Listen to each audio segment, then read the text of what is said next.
chroeso haglediad 113. Okay. And that's a yes from me. Lucky for Sam. Dwi'n mor falch o fod nôl fan hyn o flaen y microffon yma. Mae di cymryd good 3/4 awr o set-up. Well bo hwn yn recordio rwan. Well bo na rhywbeth yn dod allan eich clustia chi. Y mis Awst, chwilboeth brawychus yma. Sioned ydw i, croeso i ein haglediad gyda fi. A Bryn? Hello. Hello.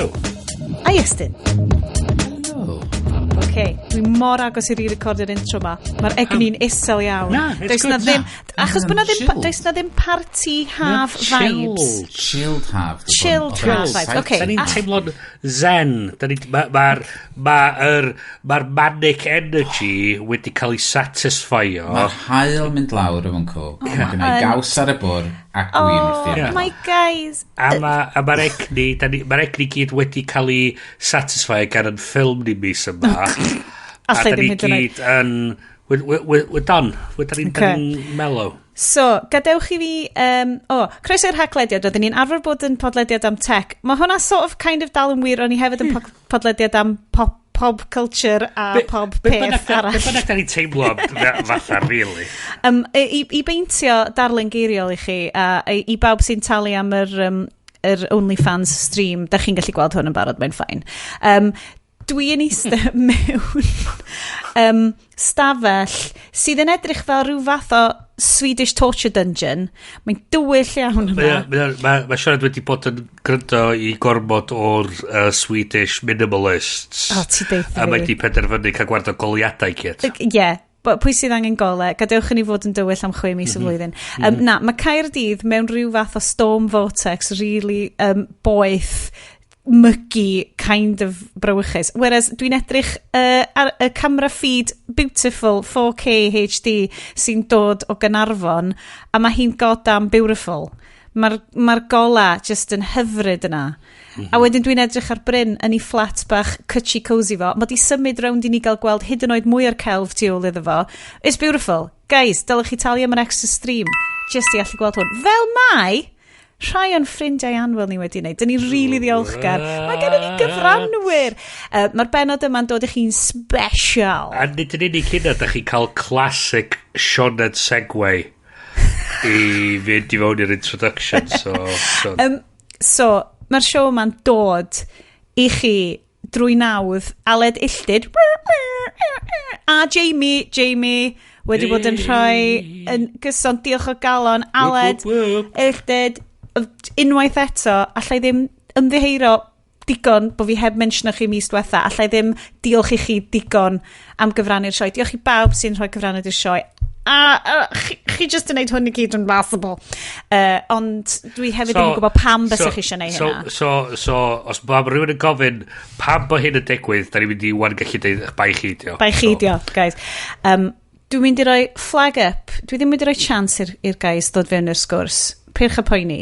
Mae llawer iawn amser i hyn. Just gwrandwch ar yr mychynlleth changed tones yma am chydig eto. I'r rhai sydd obviously wedi darllen yr amazing pun dwi'n mynd i ddod fyny fo ar gyfer teitl y benod hon. Fyddwch chi'n gwybod bod ni wedi gwylio ar gyfer ffilm Pam Ddim, cos di hwn no-win ffilm di ddim. Mae hwn yn defy all categories. Nathon ni watched RRR, which just fi'n lyfio deud. Nathon ni orfodi fy anwyl ffrindiau gorau mynwesol i fynd. Yr unig peth sydd actually yn para'n hirach na rifin o'r podlediad yma. Oh my god, good point. Oedd yna chapter markers ar RRR. Oedd?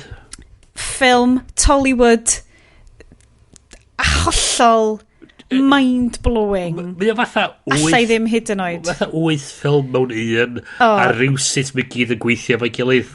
Does a no chance bod haglediad ni yn mynd i fod yn fyrach na'r ffilm yna. No.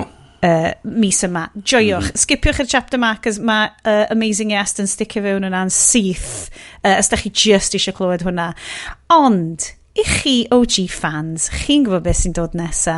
Mae'n hen bryd i fi pasio'r microffon mlaen i'r lads. Mae'n amser Am yr agenda. That's right. Mae hi'n kind of teimlo fel bod yr hydref i fod yn dechrau, ond wrth gwrs, da ni mewn climate crisis, does dim glaw. Bych yn meddwl am hynna. So falle bod y diodydd yn mynd i fod newid gyda'r tymor. Yes, dwi'n mynd i ddod draw ty tŷ gynta. Dwi'n gweld yna rhywbeth coch a juicy yn slosio rownd. Cer ni drwy ddo fa. A wedyn hwnna ddim bynnag oedd yn y gwydr. Dy'r Ffrangeg i ddim mor dda a'n Eidaleg hi. Oh, man. So mae'n effernol. Dwi efo Medog, appellation d'origine protégée, Grand Vin de Bordeaux. Oh. I have no idea what it is. Mae appellation d'origine protégée yn fel equals posh. Ond di? Oedd ar sale. Wel, oedd o'n posh i ddechrau. Hold on, yda ni'n Bontadeli drinks a free eto? Na, Mr Morrison's speciality. Holy moly. Mae na sale mawr y Morrison's ar gwyn ar y funud. Dwi'n meddwl nhw'n cael revamp masif ar yr ail. Haclediad brought to you by Morrison's Wine. Morrison's Wine. Morrison's Wine, for when you really don't want to spend a lot of money. Morrison's Wine, for when the queue in Bontadeli is so big.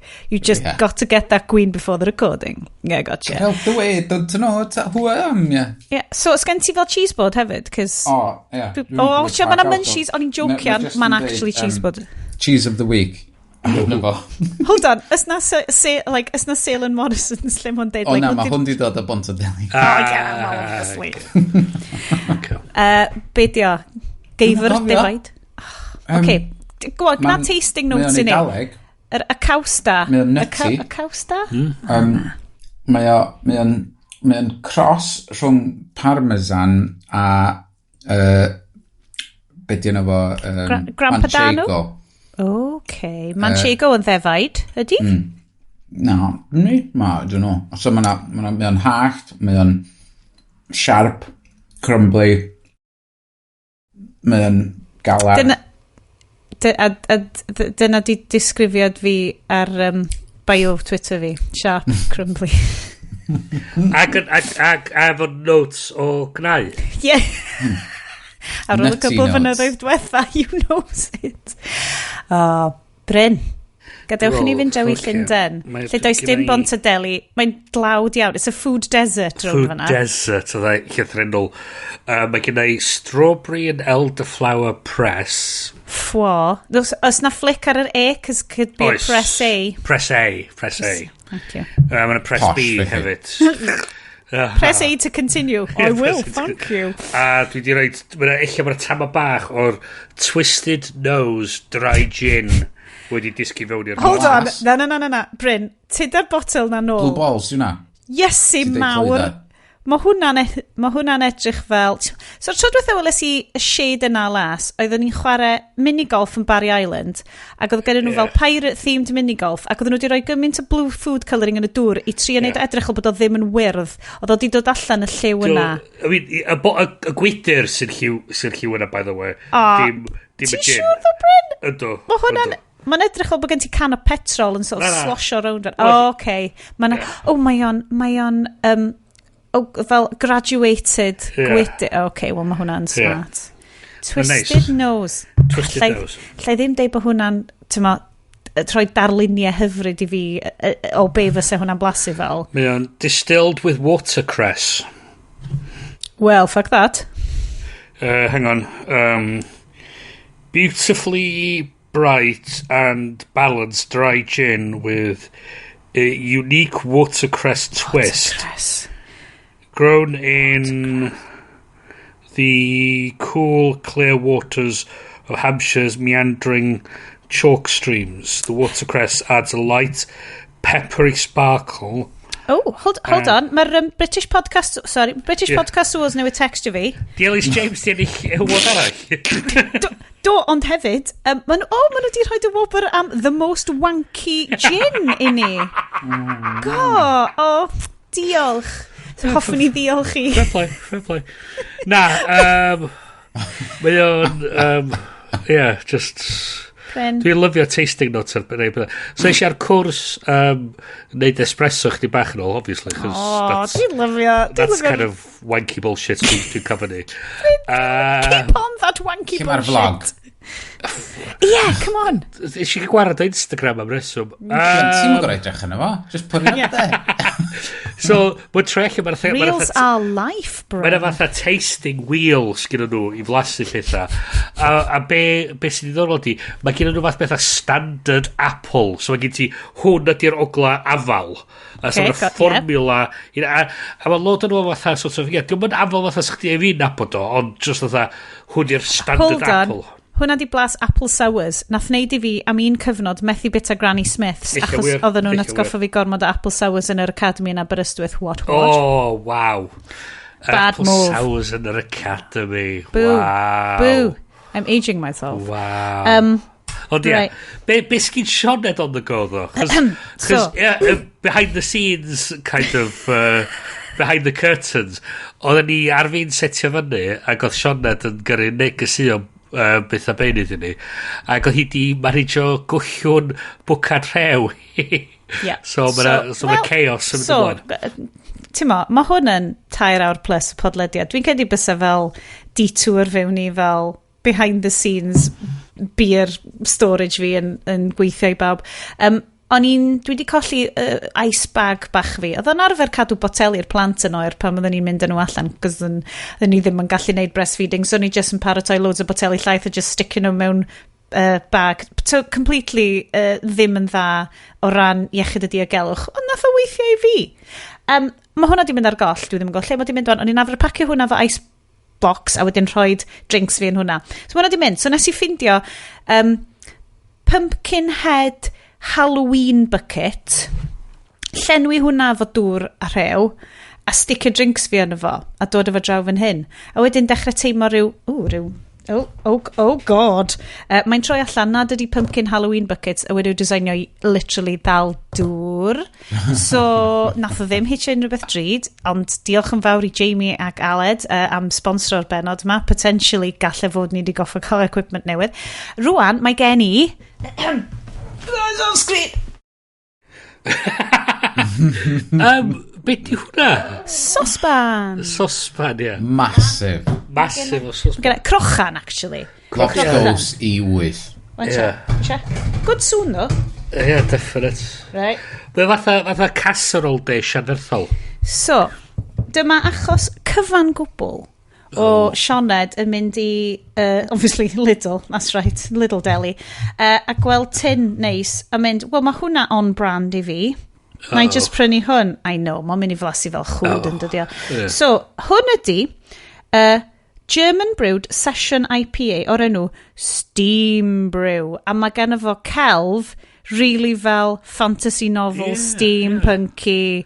Mae'n edrych fel tattoo bysa fel Clara Sinclair yn ein neu rhywbeth. It's very... Mae'n edrych fath un o'r covers na ar fath ar YA steampunk novel. A insert noun of insert object. Yeah. It is a tin of beer. Yeah. So, gen i weld eisiau blasu na. Mae o wedi'w fragu yn yr Almaen. It's a German Design Award winner.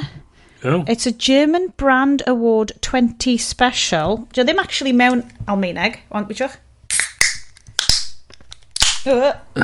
Okay, wel dio heb ffrwydro. Sein da. Mae'n well na lot o stwff ti'n cael so far. Dwi'n mynd i ddeud, doesn't look promising. Mae o'n hoppy ar y diawl. Mae o'n zingy. Drinkable. Ti'n cael wynar bob wythnos, bob mis? Bob mis. Ia, problem fi ydi, dwi'n gwybod ysdi hwn di dod drosodd mewn 113 times 2 hours o conwys. Dwi'n stinge AF. Boys, ysys na literally ddoes i, oh god, mae gennym ni recordio, sam cwrwn y tŷ. Well, i fi trio gael rhywbeth interesting i wneud bach o hashtag cynnwys. No. Hei, sgwennwch fewn. Oedd hwn hashtag llwyddiannus? On the top shelf. In the back of the eye. Yeah. Oh my god, right, yes. On sale. Right, oedd o'n llychlyd, a ti fel, yes. Oh, yeah. Oh, yeah. A mae'na dimple yn y gwylod hefyd. Mass dimple. Yeah. Mass. A hefyd corcyn. Dio mond yn French. Corcyn, ddim screw top. thing ydi ddo, dwi isio gallu yfed gwyn coch, ond mae'r bygger di dechrau rhoi cur y pen i fi the night of, yn hytrach na the diwrnod wedyn. Be am i ni drio chdi ar rosé? So beth ti angen ydy, ti angen cymryd electrolytes pobl sy'n rhedeg cyn yfed o, ti'n iawn wedyn. Mae yna podcasters dwi'n gwrando arno sy'n neud Star Trek podcast, a maen nhw'n obsessed o'r stuff mae'r nhw, broad vitamins. A dwi'n cymryd dyna beth i'r heina, maen nhw fel pre-drinking sachets. Pre-drinking sachets. Ti'n gwybod be ddo? Dwi'n teimlo fel dylwn ni'n cymryd mantes o. Mae genna i 2 botel o fel exquisite champagne tu allan fanna, achos fy anwyl ŵr Aled, the one, the only. Ond dim Aled illtyd, is the other one. Wedi cael ei benblwydd yn 20 yn ddiweddar, a oedd pawb di mynd, dwi'n gwybod, let's do some champagne. A mae gen I say fo, ond, you know, allai just dechrau crio, a neith o mynd, come a bottle fi o champagne. Fydda, okay, diolch. Wel, mae hanner rei stwff on PCD efo. Bryn of the bar. Bryn yn deud, ia. Arna ti hanner bottle o champagne i fi. Ond mae gen i fo un Verve Clico, nath gyrraedd, oedd o'n amazing, nath o gyrraedd mewn basically tin oedd yn edrych fel cassette. Oedd o just y peth mwyaf, this is design over function. Massive tin, 2 werth size y botol ma, sy'n edrych fel tin o ti'n arfer iwsio i cadw cassettes ti, oedd yr un siarp a cassette. Nice. That's exquisite. So nice. Ni just yfed hwnna, i weld ystyr hashtag cynnwys yn well, a geith gynulleidfa i gyd sgwennu fewn, cys chi'n lyfio neu hynna, a just basically deithio ni, Sianed, cadw mae'n i yfed y stuff drud, loads gwell. Yeah. Just cynnwys gwell. Sôn am hashtag cynnwys. A llai o hangover yfyd. Yes, ti just yn mynd instantly bubbles and my blood-brain barrier fi, guys. Yeah. It's not great. So, dwi'n mynd i neidio ni fewn i'r news, da? Dwi genuinely teimlo na'r news cyntaf dylen ni wneud, achos mae gen i est fel bach o public service announcement hefo in-app browsers and stuff, which myddwn ni yn dod i, ond mae tri ni newydd wrando ar tweet bod NASA exoplanets wedi gyrru allan yn deud dyma sŵn galaxy cluster, basically sŵn a black hole, a mae o'n swnio'n anhygoel o frawychus.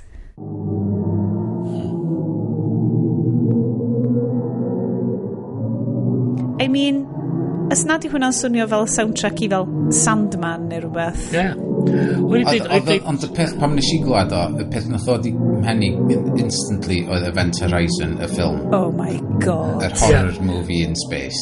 Chdi bach y wahanol i fi, probe o Star Trek 4. Hwna doth i meddwl fi. A lle ath y probe na? Lle ath o?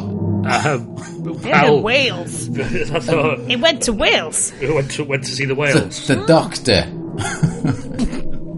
So, guys, os da chi isio breuddwydion horrifically heno ma, croeso. So, lot o stories. So, tri biggie, right? Dwi'n mynd i pick o 3 biggie, achos da ni'n rhannu. Mae Iestyn yn neud job amazing yn cadw Twitter feed y podlediad i fynd. Pan mae Bryn a fi just i mynd, yikes, na, dim diolch. Mae'r stwff ma, hwnna, wastad dilynwch nhw. Dwi'n cymryd bod chi yn, achos 5 yn chi sy'n gwrando, a 6 yn chi sy'n dilyn yr Twitter feed. Yes, ti di roed big... y thing 6 colours ma, y link i 6colours.com ma, ynglyn â in-app browsers sydd basically yn terrifyingly tracking cer ni drwy hwnna, cos ti'n gwybod mwy amdano fo. Mae'r link, dwi'n dilyn 6 Colours sydd yn basically Apple orientated news site, a mae o'n linkio trwad i boi mae'r enw Felix Kraus, a wedyn mae'r stori yma di cael ei bigo fyny gan New York Times a pawb, amdan, da chi bod pam da chi'n clicio'r link o fewn app, a wedyn ti just sort of fewn ffenast sy'n edrach fatha Safari, ond dim Safari dot, dal yn Instagram neu TikTok neu be bynnag. Ag mae wedi gweithio allan o fewn y ffenast yna, ti'n rhaid i'r app ddefnyddio yr API Safari iawn i rendro WebKit yn efo. Maen nhw'n gallu creu yn ei hunan a defnyddio JavaScript, a'r un mwyaf brawchus yn efo ydy fod yr un yn TikTok yn gallu actio fatha keylogger, so mae o yn gallu gweld bob dim ti'n teipio fewn, dim ots pa website ti'n mynd efo. So os ti'n dilyn link o TikTok i fewn i PayPal deud, a wedyn ti'n teipio fewn dy manylion yn hwnna, os dydy o'n yn autofill gyn keychain. Ond mae TikTok di dod yn ôl yn dweud, mae o'n neud hynna. Ond da ni'n mynd edrych yn efo. Da ni'n casglu'r data, ond da ni'n neud i'n byd efo fo. Ydy hwn yn rhan o cyfrinach pa mor frawychusly on point ydy algorithm awgrymu stuff TikTok? Ia, eich wir.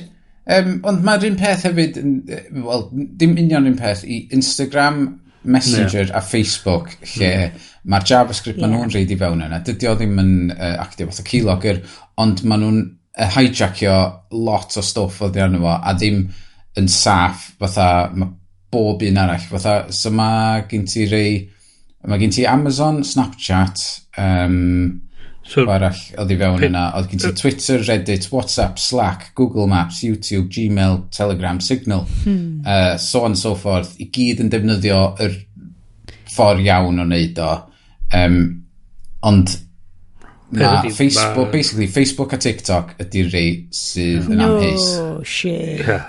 O peth hefyd i gofio di... Neu Meta. Dwi ddim yn mynd i gallu accessio biti allan i'r browser window na. I'r browser window na. Ond, fel mae Iestyn yn dweud, mae nhw'n gallu logio unrhyw beth sy'n cael ei teipio mewn. So unrhyw credentials, unrhyw beth chdi... Ond dyna beth yr terrifying, dwi'n thing na fel, nes i, cookies, y ti'n meddwl amdan fel, nes i ddechrau chwilio, god, da ni eisiau rhywbeth yn B&Q, a ni gyd dwi'n cael di ads amdan fel DIY.com neu whatever. A dwi'n cofio neud y thing, pan oedd Instagram di dechrau mynd yn really heavy ar fel in-browser, in-app shopping. A hwnna oedd lle oedd ti wastad just o fewn, oedd y browser wastad o fewn yr app. Ond dydy o ddim yn amlwg, dwi'n credu i rhan fwyaf ddefnyddwyr, bod hwnna ddim gwahanol i just ffair efo ni Safari ti na. Peth ydy, mewn ar desktop, fe o mwy amlwg bod rhywbeth fel yn digwydd, chys ti gen ti'r ffenast, ond mewn rhywbeth fatha app, fatha TikTok a falle, dwi ti'n rhaid wedi mynd i sylwi. Ag eto, diolch o reidrwydd bod nhw cael cyhyddo neud i'n byd heddiw, ond os mae'r data yna gyda nhw, os maen nhw'n gweld y data, ydy hwnna... As if bod nhw ddim yn defnyddio fo. Ie, just, os da ni derbyn be maen nhw'n deud bod nhw ddim yn defnyddio fo, mae hynna wir eich heddiw, ond mae'r cwmni yma'n newid be maen nhw'n trio wneud dros amser. Maen nhw'n penderfynu, actually, mae'n trio allan bod gynnu ni'r data mae gyd. Be mynd i just cael look arno fo? Anonymisio fo a data mine. Dwi'n meddwl, be wneud ddigwydd ydy wneud Apple cau hwn i lawr y ffordd yma o wneud pethau a gorfodi bobl i wneud o'r ffordd iawn. Dyna ni ddigwydd. A wedyn fydd y pobl eraill yn dweud, wel, mae hyn yn mynd yn erbyn open data, fatha fod da ni'n rhydd i wneud beth da ni isio, a mae Apple yn cau lawr i thing nhw. Ond eto, mae'r APIs yna yn bodoli am reswm i gallu i gadw security model y dyfais. A problem ydy, fel mae Iestyn dweud, dydy'r defnyddwyr i mor edrych yn igon safi i spotio beth sy'n mynd ymlaen a ddim yn gwybod beth yw'r risg. Ond dyna beth yw'r fel... Ie, mae na ffaith thing o fel, ti'n cymryd cyfrifoldeb, ond wyt ti'n yn anffodus, ti bobl yn rhoi trust mewn apps mawr. Ti'n well-placed neu beidio? Ti'n gwybod? Ti'n dyfost o'r consequences o beth sy'n digwydd, so ti'n mor edrych yn mynd eich yn sylweddoli na, dydy so ti'n colli'r data heddiw, ond eich diolch yn mynd i gael effaith arna chdi am 6 mis, 8 mis, 10 mis, 2 flynedd, so da ni'n gwybod eto. Ond ti'n mo, pan mae'n dod i pethau fel hyn, ni wastad yn dod nôl i ti'n cael straeon, enghraifft yn America, lle mae access i erthyliad wedi cael ei hollol cael lawr a'i criminaleiddio.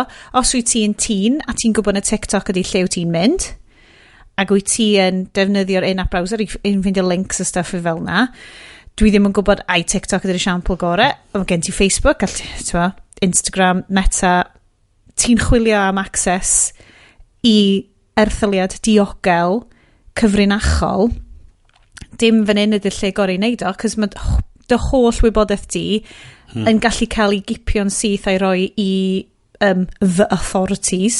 Ie, mae hwnna'n frightening, dydy, efo'r y pobl, y fam a'r ferch gath i, sydd rwan yn mynd trwy'r broses o cael ei arestio oherwydd fod nhw di mynd trwy abortion. Be oedd o, dwi'n cofio ffaint o wythnosodd o, ond oedd o tu allan i ffenest. Ie, yn y state yna, ond mae oherwydd fod pobl di gofyn gawn ni i Facebook, gawn ni y data yna gyda chi. Hyn ydy'r peth, os bod gyn y provider yr data, a mae'r authorities yn dod efo court order, mae'r haid iddyn nhw roed o drosodd. A mae hyn unless bod ti, be di'r sefyllfa hefo, ti wastad yn cael bod tro ti'n textio rwy'n yn newydd ar WhatsApp yn dweud, this is two-factor authenticated, dyda ni methu roed y gwybodaeth mae rhywun arall. Dim bod fi efo WhatsApp. Mae WhatsApp... Os nhw wedi defnyddio WhatsApp yn lle Messenger, so nhw'n iawn. So peth ydy, a mynd yn clymu fewn un o'r straeons gyda ni mewn munud, ti ond yn gallu roed access i'r data os bod gych ti access i'r data. So, os mae'r data wedi cael ei encryptio a bod gynnych ti copio'r data di encryptio, fe chdi roed y data di encryptio, ti methu roed beth sy'n ti fewn i'r encryption, chys gyd ti mae'r allwa wedi cael fewn iddo fo. Bryn, mae hwn yn swnio fel rhywbeth wyt ti wedi bod yn studio yn dy Bryn at the Bar sessions. Na, mae hwn yn rhywbeth be bynnag. Ond, mae'n greit cael os ti'n meddwl amdano fo, os ys ni wan yn rhoi neges mewn sef, gyrru fo iddo chdi, i gyrru fo i mynd efo Iestyn, a mae rhywun yn dod a dweud, mae chdi dangos i beth sydd yn y sef na, mwyaf fydd chdi wneud ydy rhoi y sef iddyn nhw. Chos ti'n gwybod beth yw'r combination, ac ond Iestyn sy'n gwybod beth yw'r combination. So, fydra chdi ddim rhoi ond, os fel mae Iestyn dweud, chos bod Messenger ddim yn neud end-to-end encryption, bod yr data ar gweinyddion Meta, maen nhw yn efo mynediad i'r data ac yn gallu rhoi to drosodd i'r authorities. So, y stori arall wyt ti'n siarad amdano ydy, dilyn syth ymlaen o hon ydy, encrypting Messenger could be a grotesque betrayal, says top UK ghoul, sorry, politician. Yes, wyt ti wedi dod o hon at ni hefyd, Priti Patel wedi bod yn deud, mae hwn yn ofnadwy, sut gallech chi feddwl am rhoi end-to-end encryption ar Messenger. So mae hwn off the Verge, yn dilyn lot o patrwm. Via the Telegraph. O'n i'n mynd i fynd i fyna. The UK's Home Secretary Priti Patel makes this clear in an op-ed for Tory mouthpiece The Telegraph. Okay, chi'n dweud o fel mae fe, The Verge. Yes, so ti wedi rhoi hwn arno. Be o ti'n gweld fan hyn? Wel, mae Messenger wedi gweld fod, mae pawb arall yn neud end-to-end encryption.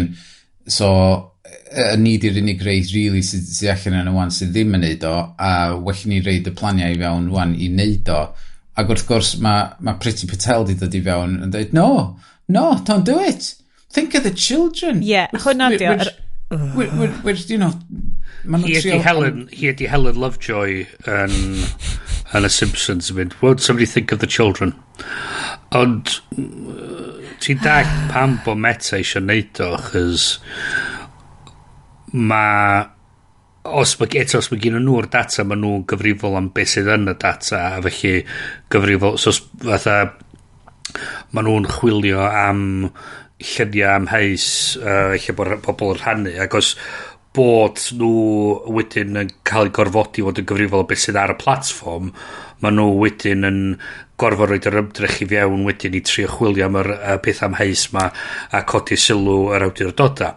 Hi am mynediad sgyn nhw i'r cynnwys y data, llai o waith sgyn nhw i neud wedyn, a llai cyfrifol ma nhw am beth sy'n cael ei wneud efo'r platform. So, peddi, dyn nhw'n really isio'r gorfod delio efo'r authorities yn deud, give us access to this account, give us access to this account. Ma nhw just isio gallu harvest y data ni a gwneud beth bynnag ma nhw eisiau gwneud efo fo. Be sy'n wastad yn ddoniol, ddim yn ddoniol, tragically funny, dwch efo fi, yn y pethau yma ydi, sut mae rhyw erthygl fel hyn, Tory mouthpiece, The Telegraph, ond sut, pa mor impotent ydy rwy'n fel Priti Patel, pan wyt ti yn mynd fyny yn herbyn bydded gorau neu gwaith, humongous, global, llywodraeth yn ei hunan, sef Facebook, Meta. Fi ddim yn mynd i alw nhw Meta. Mae hwn di bod yn bugbear gyn y llywodraethau blynyddoedd in terms of providers yn encryptio negeseuon. A mwy mae cwmnïa yn hawddach mae encryption yn mynd, mwy mae cwmnïa penderfynu, ti'n beth, da ni'n eisiau'r hassle, da ni'n just encryptio pob dim, a dysgu ni'n byd i boeni amdan. A mae'n creu mwy a waith i'r awdurdodau. So, am flynyddoedd fysa y llywodraethau ddim yn siarad amdan encryptio a negeseuon o bachu. Peth ydy, mae hwn yn easy target i pobl fel Patel a Theresa May cyn hi a pwy bynnag oedd cyn hynna just yn deud fatha yr evil companies mae bod yn evil ac olio nhw bod yn evil a dyn nhw'n wedyn yn gorfod sôn wedyn amdan meddwl am beyond hynna wedyn fatha maen nhw'n just yn gallu dweud wel si eisiau encryptio pethau yn amlwg ti'n cuddiad pethau ac ti wedyn y bad guy so a peth hefyd ydy maen nhw'n dweud os da chi'n encryptio da chi ar yr ochr o pedophiles a terrorists so dyna beth i'r ddad hwnna dyda QAnon vibe dyn so peth ydy ddo mae'r un technoleg sydd yn nadu yn anffodus, yn amlwg yn anffodus, mae'r unig technoleg sydd yn gwarchod nhw hefyd yn gwarchod pan da chi siopa ar Amazon a Tesco a neu bynnag pan da chi logi mewn eich bank pan da chi'n trio checio mewn i'r wyren i trio hedfan rhywle mae'r unig technoleg sydd yn cadw chi'n saff o'r wrth pobl yn siarad dwi'n data so di'r gwleidyddion ddim eisiau dag y technoleg i con da i wybod chos mae gen nhw fwgan fe di sy'n pwyntiau ac yn dweud i pobl drwg yn bod yn drwg dwi'n siŵr fysa Priti Patel digon bodlon i gael ei ffôn hi a'i computer i mor agored i pawb cael gweld beth sy'n mynd ymlaen arno fo ac dwi'n cedi bod eisiau sgynnau'n byd i guddio dwi'n siŵr obviously os wyt ti'n cuddio stuff ti the bad guy wait are we the baddies? Are we the baddies? Da ni ar ochr Facebook am hyn ydy'r peth diddorol di'r syniad bod ti'n mor oedrych yn teimlo bod Facebook yn mynd i fewn i hyn efo'r ochr o trio sicrhau data pobl maen nhw'n just mynd yna achos maen nhw'n eisiau lleihau faint o waith rhaid i nhw wneud so dyn nhw'n heroes o'r oedroedd yn y sefyllfa yma ond na Priti Patel yn gweld o fatha mond hwn sy'n ar ôl wan mond hyn sgynna ni ag unwaith mae hwn yn cael lawr mae'n mynd i fod yn rili anodd ni agor bob dim yn ôl i fyny eto wedyn fatha mae eisiau wneud a peth ydy ddo da ni'n mae hi mwy na thebyg am colli swydd yn y llywodraeth newydd pwy bynnag sy'n mynd i gymryd drosodd yn mis Medi a fydd hwn yn ôl unwaith eto so mae hyn yn mynd i cario ymlaen symud ymlaen ac ymlaen heb really dod i unrhyw fath o drefn rhyw peth dwi'n really hapus amdano di'r ffaith bod mae'n debyg fydd y dyn Doris ddim yn in charge o pethau i mwy so mae hynny'n rhywbeth da ni'n really hapus amdano ond mae o'n sgwrs cymlaeth ac ar sut sy'n cydbwyso yr angen am diogelwch yn erbyn be mae'r llywodraeth yn gallu cael access i gallu nadu pobl neu pethau drwg so dio ddim mae'n neud o allan fatha bod hwn yn fatha rhyw moral failing yn Facebook really just yn neud o'n or symleiddio'r sgwrs ac yn neud o'n anoddach i pobl gallu cael rhyw fath o chat a cael dadl a cael sgwrs call amdano fo, cos basically mae'n trwy allan dweud, well, if you like encryption, you're basically a paedophile. Fysa'r heddlu a'r llywodraeth wrth i bod os ni dal ar SMS. Ond wrth gwrs, mae Google eisiau ni symud i RCS. Iestyn, so smooth. So smooth. Da ni di mynd am o Sioned segway i Iestyn segway. Mae'r Iestyn segway, like the silver fox o giwe. It's just smooth AF. Yes, come on te, nes di rhannu hwn, ac oedd just fel, sbia Google yn tria. Google I apps chat, Yeah. Google I apps chat. Mae nhw di releasio gymaint ohonyn nhw a wedi lladd pob un. Be ydy'r current messaging app? Gafi checking notes. Dwi'n meddwl na Meet, dio? Okay. Wow. Hangouts di mynd, do. RIP Hangouts, yr hwyl o gafon ni. Mae'n newid o'i Meet, dwi'n meddwl. Google Keeg, love it. I think so. Don't quote me. Don't quote me on this. Sorry, ddefnyddwyr Android. Fi'n really sorry. Google Gammon Joint. Hynna beth dio. Yeah. So, Gammon Chat. Dwi'n meddwl na dyna dio. Na, hang on.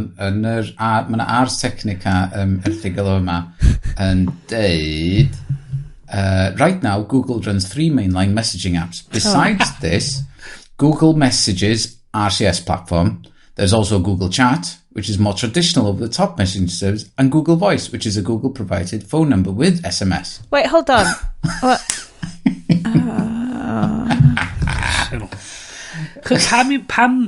Pam nid o'n simple, de? Just pam? Google Chat ydy'r un sydd fo RCS yna fo. Right. Ag, basically, i bobl sydd ddim yn gwybod beth i RCS, mae o next level SMS. Next level. Nath SMS oedd allan yn y 90s, eich cyn hynna. Cyn hynna. Yeah. So mae RCS di allan a di cael ei greu yn 2008, ddim gyn Google, ond gyn yr pobl sydd yn rhedag yr networks a bachu. GSMA, dyn nhw. Yeah. So mae i gyd yn phone number based, fedri ddim cael username, ddim cael email na byd, mae gyd i wneud efo the phone number, so ti'n mond yn gallu cael ar un device, a ti'n stuck ar hwnnw. Rhywun peth a mae WhatsApp ar y funud, maen nhw'n trio dod drost hynna a cael o ar y computer efo wrth lincio dy computer di efo dy ffôn di a falle. Ond be mae RCS yn gynnig ydy fod o'n mwy modern na SMS lle ti'n wir yn defnyddio data i gyrru lluniau nôl ymlaen a fideos a stwff. Mae gyd yn rhan o rhywun peth a mae iMessage, rhywun peth a mae WhatsApp, rhywun peth ag mae Facebook Messenger i gyd yn neud mewn ffordd, ond fod o'n mynd dros y rhwydwaith ffôns. Yn hytrach na bod o'n mynd dros servers. Ond mae Google yn really trio pwysio hwn. So maen nhw wedi creu gwefan newydd o'r enw. It's time for Apple to fix texting. Mae fel break-up. Mae o fel desperation, dydi? Desperate. Yeah. By Apple. So a top website, it's not about the colour of the bubbles. Of course, the green versus the blue. It's the blurry videos, the broken group chats, missing read receipts and typing indicators, no texting over Wi-Fi, and more. These problems exist because Apple refuses to adopt modern texting standards when people with iPhones and Androids phone text each other. Chos mae pobl yn textio ar textio gilydd. Mae'n mwy debygol o fod ar fucking WhatsApp neu Messenger neu gyrru DMs ar fucking Snapchat na ma nhw i fod yn iwsio Google Messenger neu iMessage. Dwi'n dallt i pwynt nhw. Dwi'n dallt y thing o ti'n textio rwy'n sydd ddim efo iPhone a ti'n cael y green bubble na ac os ti'n gyrru llun iddyn nhw, mae jyst yna a diolch yn mynd ac os mae yn mynd, mae di costio ffortiwn i chdi, ac mae'n gallu fod yn really slow. So dwi'n Pryd o trwytha i hynna ddigwydd i chdi? Pryd i ti beidio WhatsAppio? Da chi mae'n WhatsAppio? Da ni ar iMessage i gyd. Dwi'n big fan o WhatsApp. WhatsApp di social... Teulu fi gyd ar WhatsApp. WhatsApp di social network ni yn anffodus. So hyn oedd chat o'n i gael efo rhywun y gwaith yn trysolfio'r broblem. A maen nhw'n dweud, mae'r rhaid i ni gael hyn oherwydd bod thing yma am ddigwydd. A maen nhw'n dweud, pryd o tro dweithau i hyn ddigwydd? Ac oedden nhw bell yn ôl. Oedden nhw'n trio wneud heb di digwydd am 10 blynedd. Ac so oedden nhw am gwario rhywbeth fatha $200,000 yn trio ffixio rhywbeth oedd heb di digwydd mewn 10 blynedd. So ni fatha, pam bod ni'n neud hyn ta? A'r un peth fel ydy, dwi'n mynd cofio tro dweithau i fi yrru neges yn iMessage na troi fewn i neges gwyrdd. Dwi'n mynd cofio fo'n digwydd. Os di person yna efo neges gwyrdd, dwi di symud i rhywbeth arall. Yn syth. A na fo. So ydy o really yn werth i ni trio ffixio SMS ta just symud beyond. Mae'n ddarn o'r website ma lle mae'n dweud safely hit send. SMS and MMS don't support end-to-end encryption, which means your messages are not secure. Ond, as a standard, hwn yn Ars Technica wan, as a standard, there is no encryption to RCS. Mae Google di wneud proprietary end-to-end encryption yn RCS. Diolch yn standard. Mae Bryn di cwmpo ffi gader. Yes, Arnold. So mae Apple angen ffixio messaging, ond mae Google di roed encryption i hynna yn fo. Do. Fuck you. Bryn. Ma nhw wedi fforcio fo, basically. Rhywun peth yn athno fo WebKit i Google Chrome. So mae'r un problem yn digwydd. Ti'n haifio off tamad o'r messaging thing. A dwi'n mynd i ffixio'r problem maen nhw'n deud na rwy'n arall ar fai amdan. So yr thing ydy gret, oedd SMS, nes i just checio fyny. Oedd nhw'n sôn am dechrau SMS yn y 1980s. Fel bod engineers yn gallu gyrru megaseon i'w gilydd. So gret. I ffixio stuff. Mae hwnna 40 oed ebyn hyn. Fine. So let's just deud diolch yn fawr iawn, retairio fo, a just symud ymlaen i'r technology nesa. Guys, fi'n mynd i wneud very quick news roundup rwan, achos dwi'n ymwybodol bod ychydig mamoth. Mae 2 awr o podlediad am fod just i siarad am y ffilm. Dwi eisiau rhoi heads up i retweet nes i weld o'r human-centered AI at Oxford. So basically, ymchwilwyr yn chydychan yn trio chwilio am esiample o bobl yn cael passive-aggressive negeseuon o'i apps no. So basically, do you get annoyed by devices using a chatty tone to shame you or talk to you in a rude, patronising or manipulative way? Duolingo. Ever experience other tactless / off-putting behaviours in automated things that speak to you as if they're people? If so, we need your examples. So mae gen nhw fel esiample, maen nhw wedi gwneud fyny fel, chatbot friend, do you not like me anymore, Linda? I miss talking to you. Daily Latin lesson. Very redachan. Don't mind me. I guess you have better things to do with your time. Fuck you. Step counter. Your friends have all done 5,000 steps today. Just saying. Fuck off. Company-owned assistant. I love assisting you, Linda. You're my best friend. Would you mind doing your pal a favour? ... So mae hyn yn great. So mae loads o bobl di bod yn reply hynna. So we Jesus. At Oxford HCC are running a study of social dark patterns, manipulative and disrespectful nudges in automated systems that talk to people as if they think or feel. Find out more how to contribute here. So human-centered AI at Oxford. Mae'n briliant. Esiample bobl yn deud fel... Duolingo sends a lot of messages. Yeah, like Duolingo. Mae'n brilliant. Un o'n nhw'n deud fel, try subscribing to a newsletter for Redbubble, then unsubscribing. It's not a chatbot, but there's a unicorn that gets sadder the more newsletters you deselect. Yeah. Also, unsubscribing from Audible or any Amazon product. Yep. Again, that's just web design, not chatbots. So basically fel, oedd hwn yn di ticlo fi, cos o'n i fel, hwnna bedio! Manipulative. O, dyna beth yr whole, like, y social infrastructure o ddefnyddio stuff digidol rwan, ydy, so, y busnes ma o fel, mae'n rhaid i roi likes i bobl, cos maen nhw'n mynd i weld bod ti di gweld o, a bod ti ddim yn licio nhw.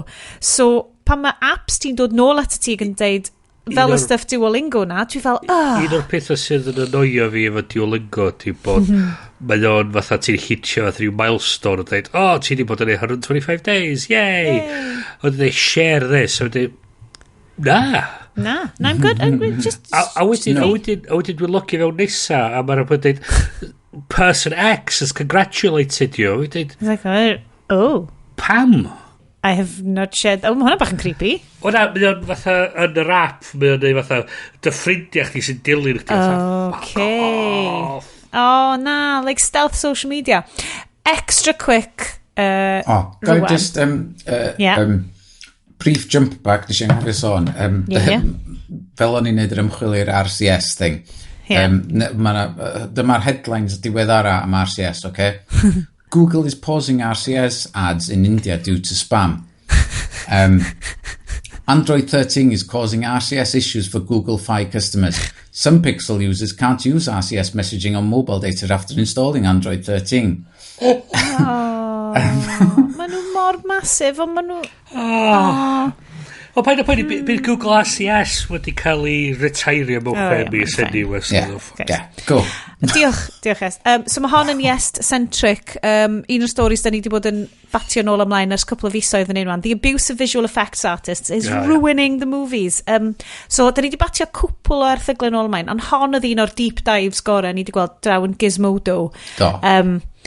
Yes, wyt ti 100% bus ar y pwls fan hyn, achos mae o literally job ti.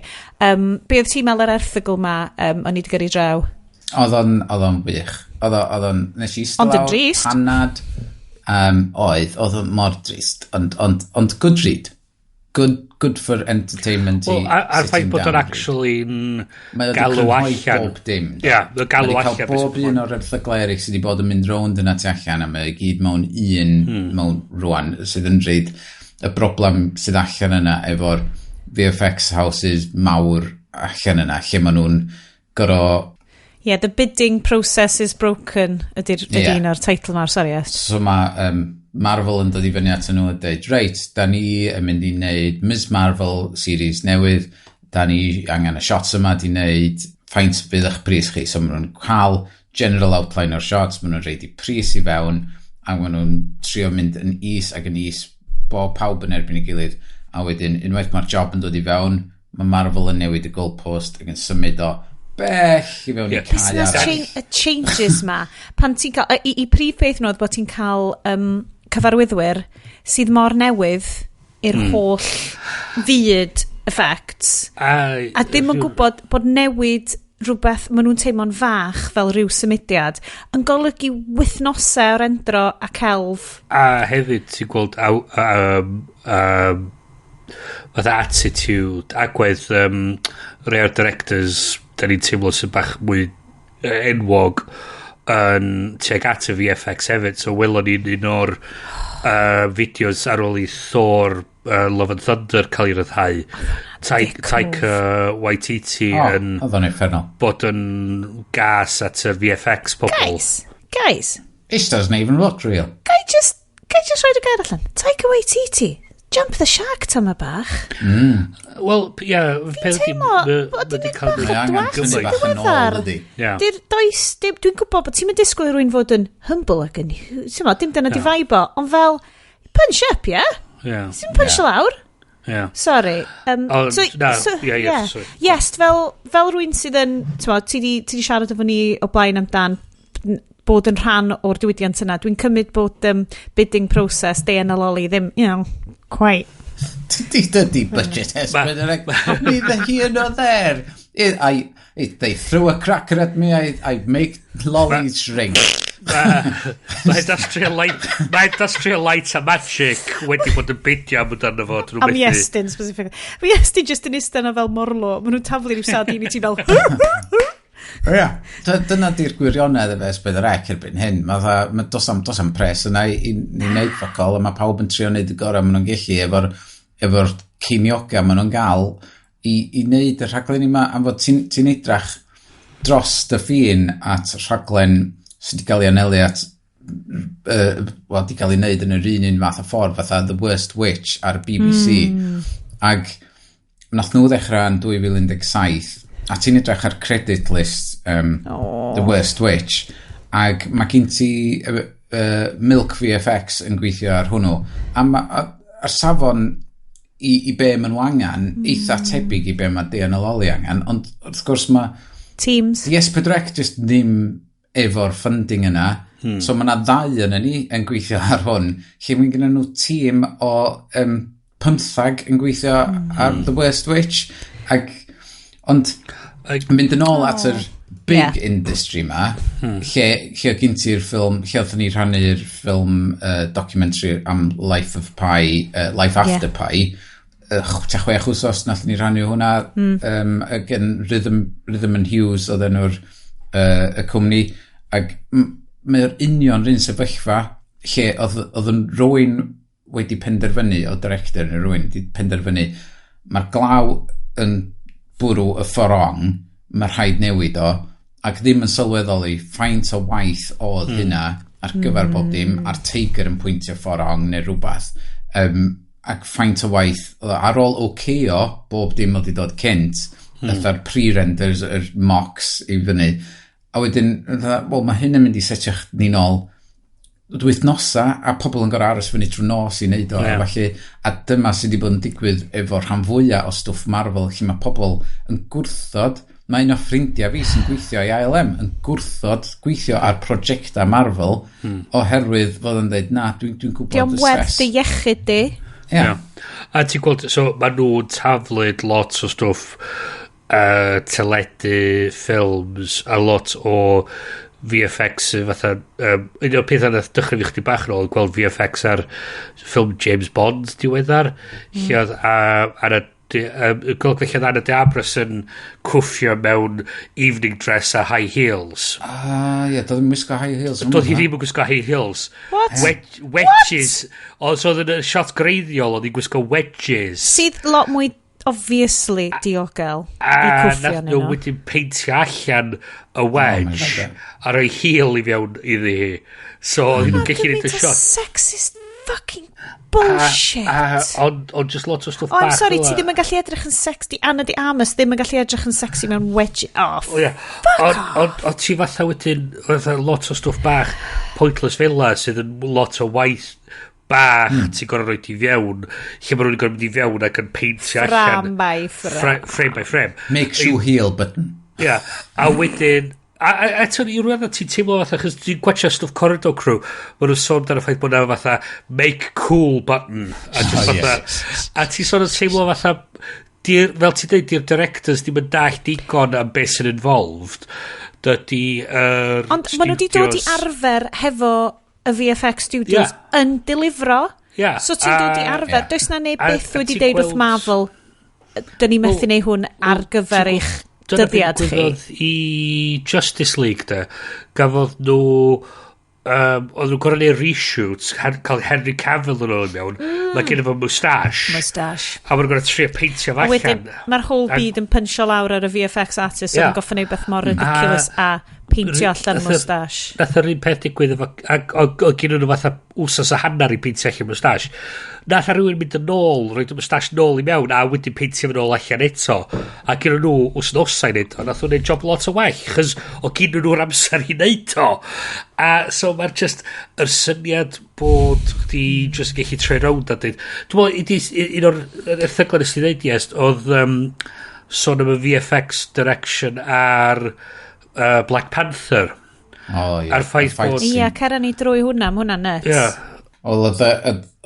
oedd rhan fwy o'r ffilm wedi cael ei wneud ac oedd ma'n edrych yn awesome a wedyn a nath nhw benderfynu y munud ola newid yr fight scene yn y diwedd lle maen nhw ar be oedd o, monorail underground monorails. Ac wedyn mae hwnna mor unrealistic ac oedd o basically oedd y VFX artist just hwnna oedd y gorau oedd nhw'n gallu neud efo'r amser oedd gyda nhw, ond tra ti fewn yna gwylio'r ffilm, mae'n tynnu chdi allan o'r holl ffilm da ti wedi gweld. Mae'r cymeriadau yn dechrau bod nhw fatha rubber i gyd ac yn plygu dros. Ie, mae'n dechrau fatha virtual fighter 5 video game. A beth di'r DP ddim yn involved i cael i wneud o edrych yn iawn, di'r director ddim yn involved i wneud o edrych yn iawn, a dyn nhw'n dallt faint o waith sy'n mynd i fiewn i trio wneud y render na, a ti'n troi rownd a dweud, tio be, di hwnna'n quite a shade o di o'n i chwilio amdan. Sa'ch ti'n neud o fatha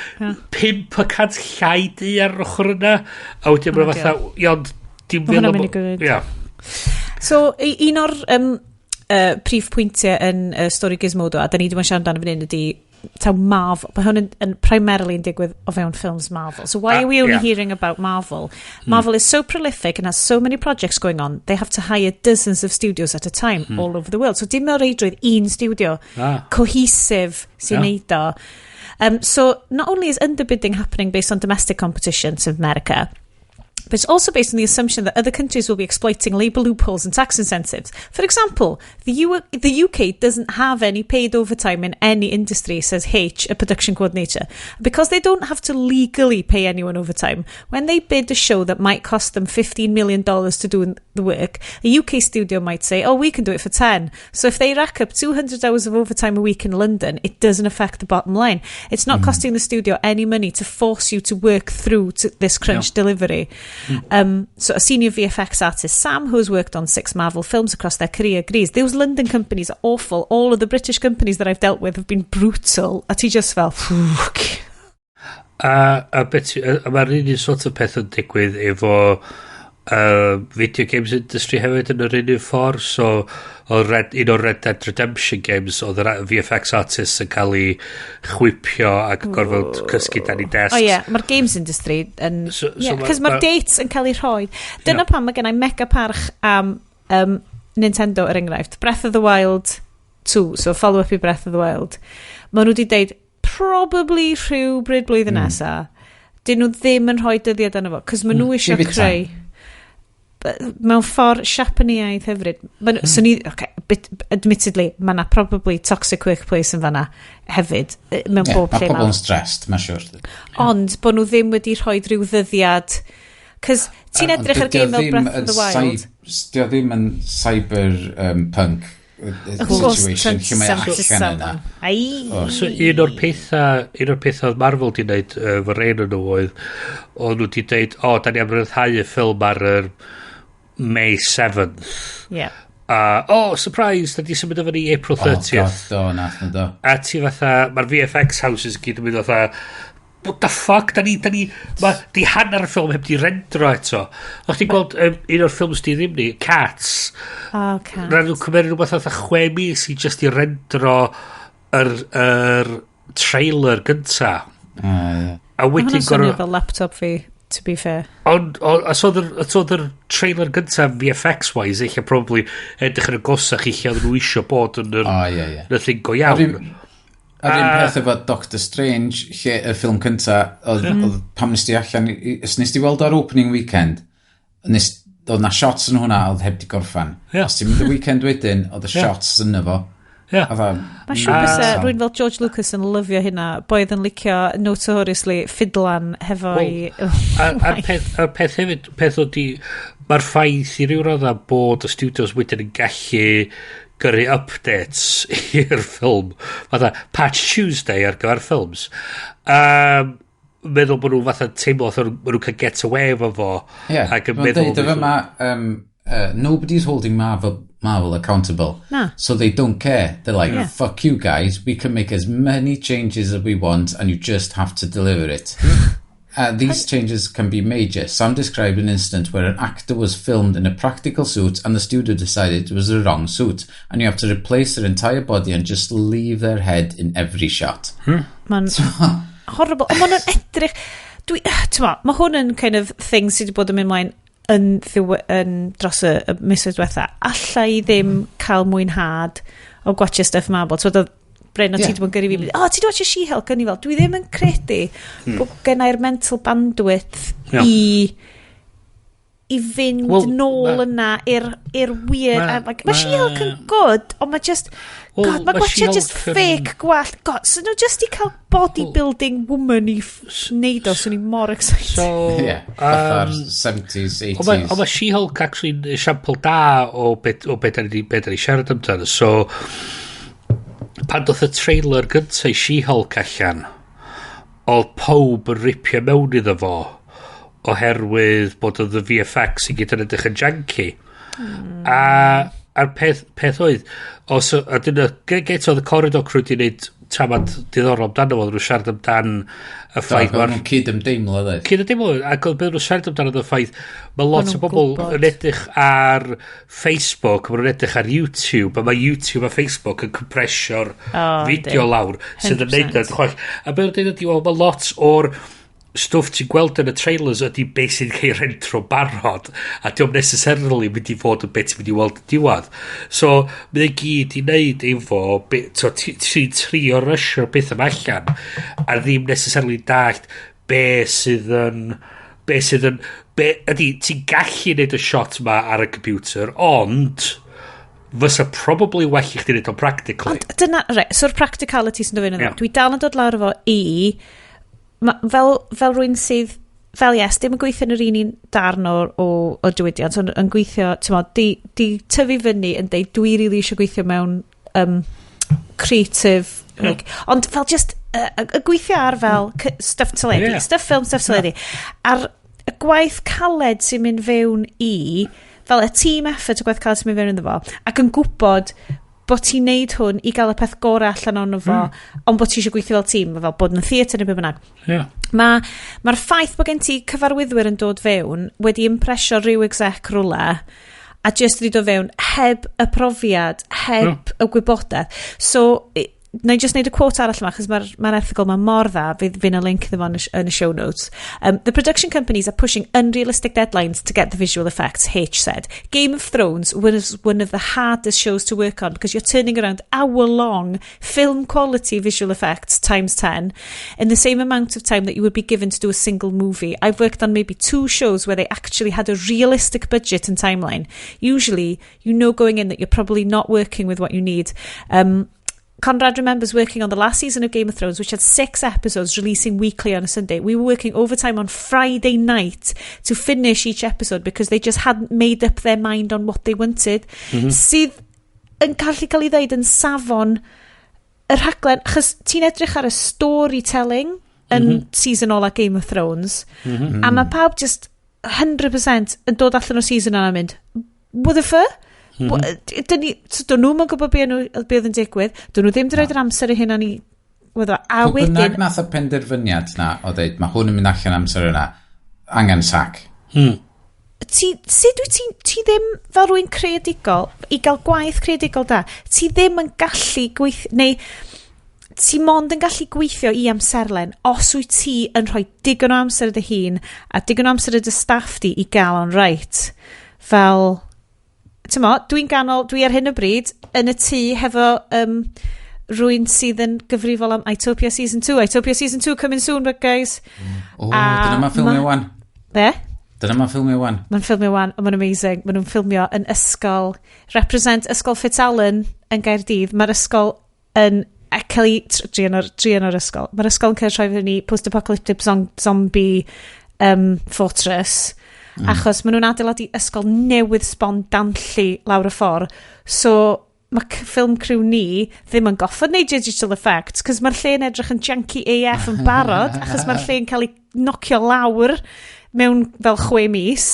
A cofiwch, angan, just i adael gwylwyr gwybod, Utopia box set, cyfres 1 ar gael ar Click ar y Dal ar gael. Mewn 1080p.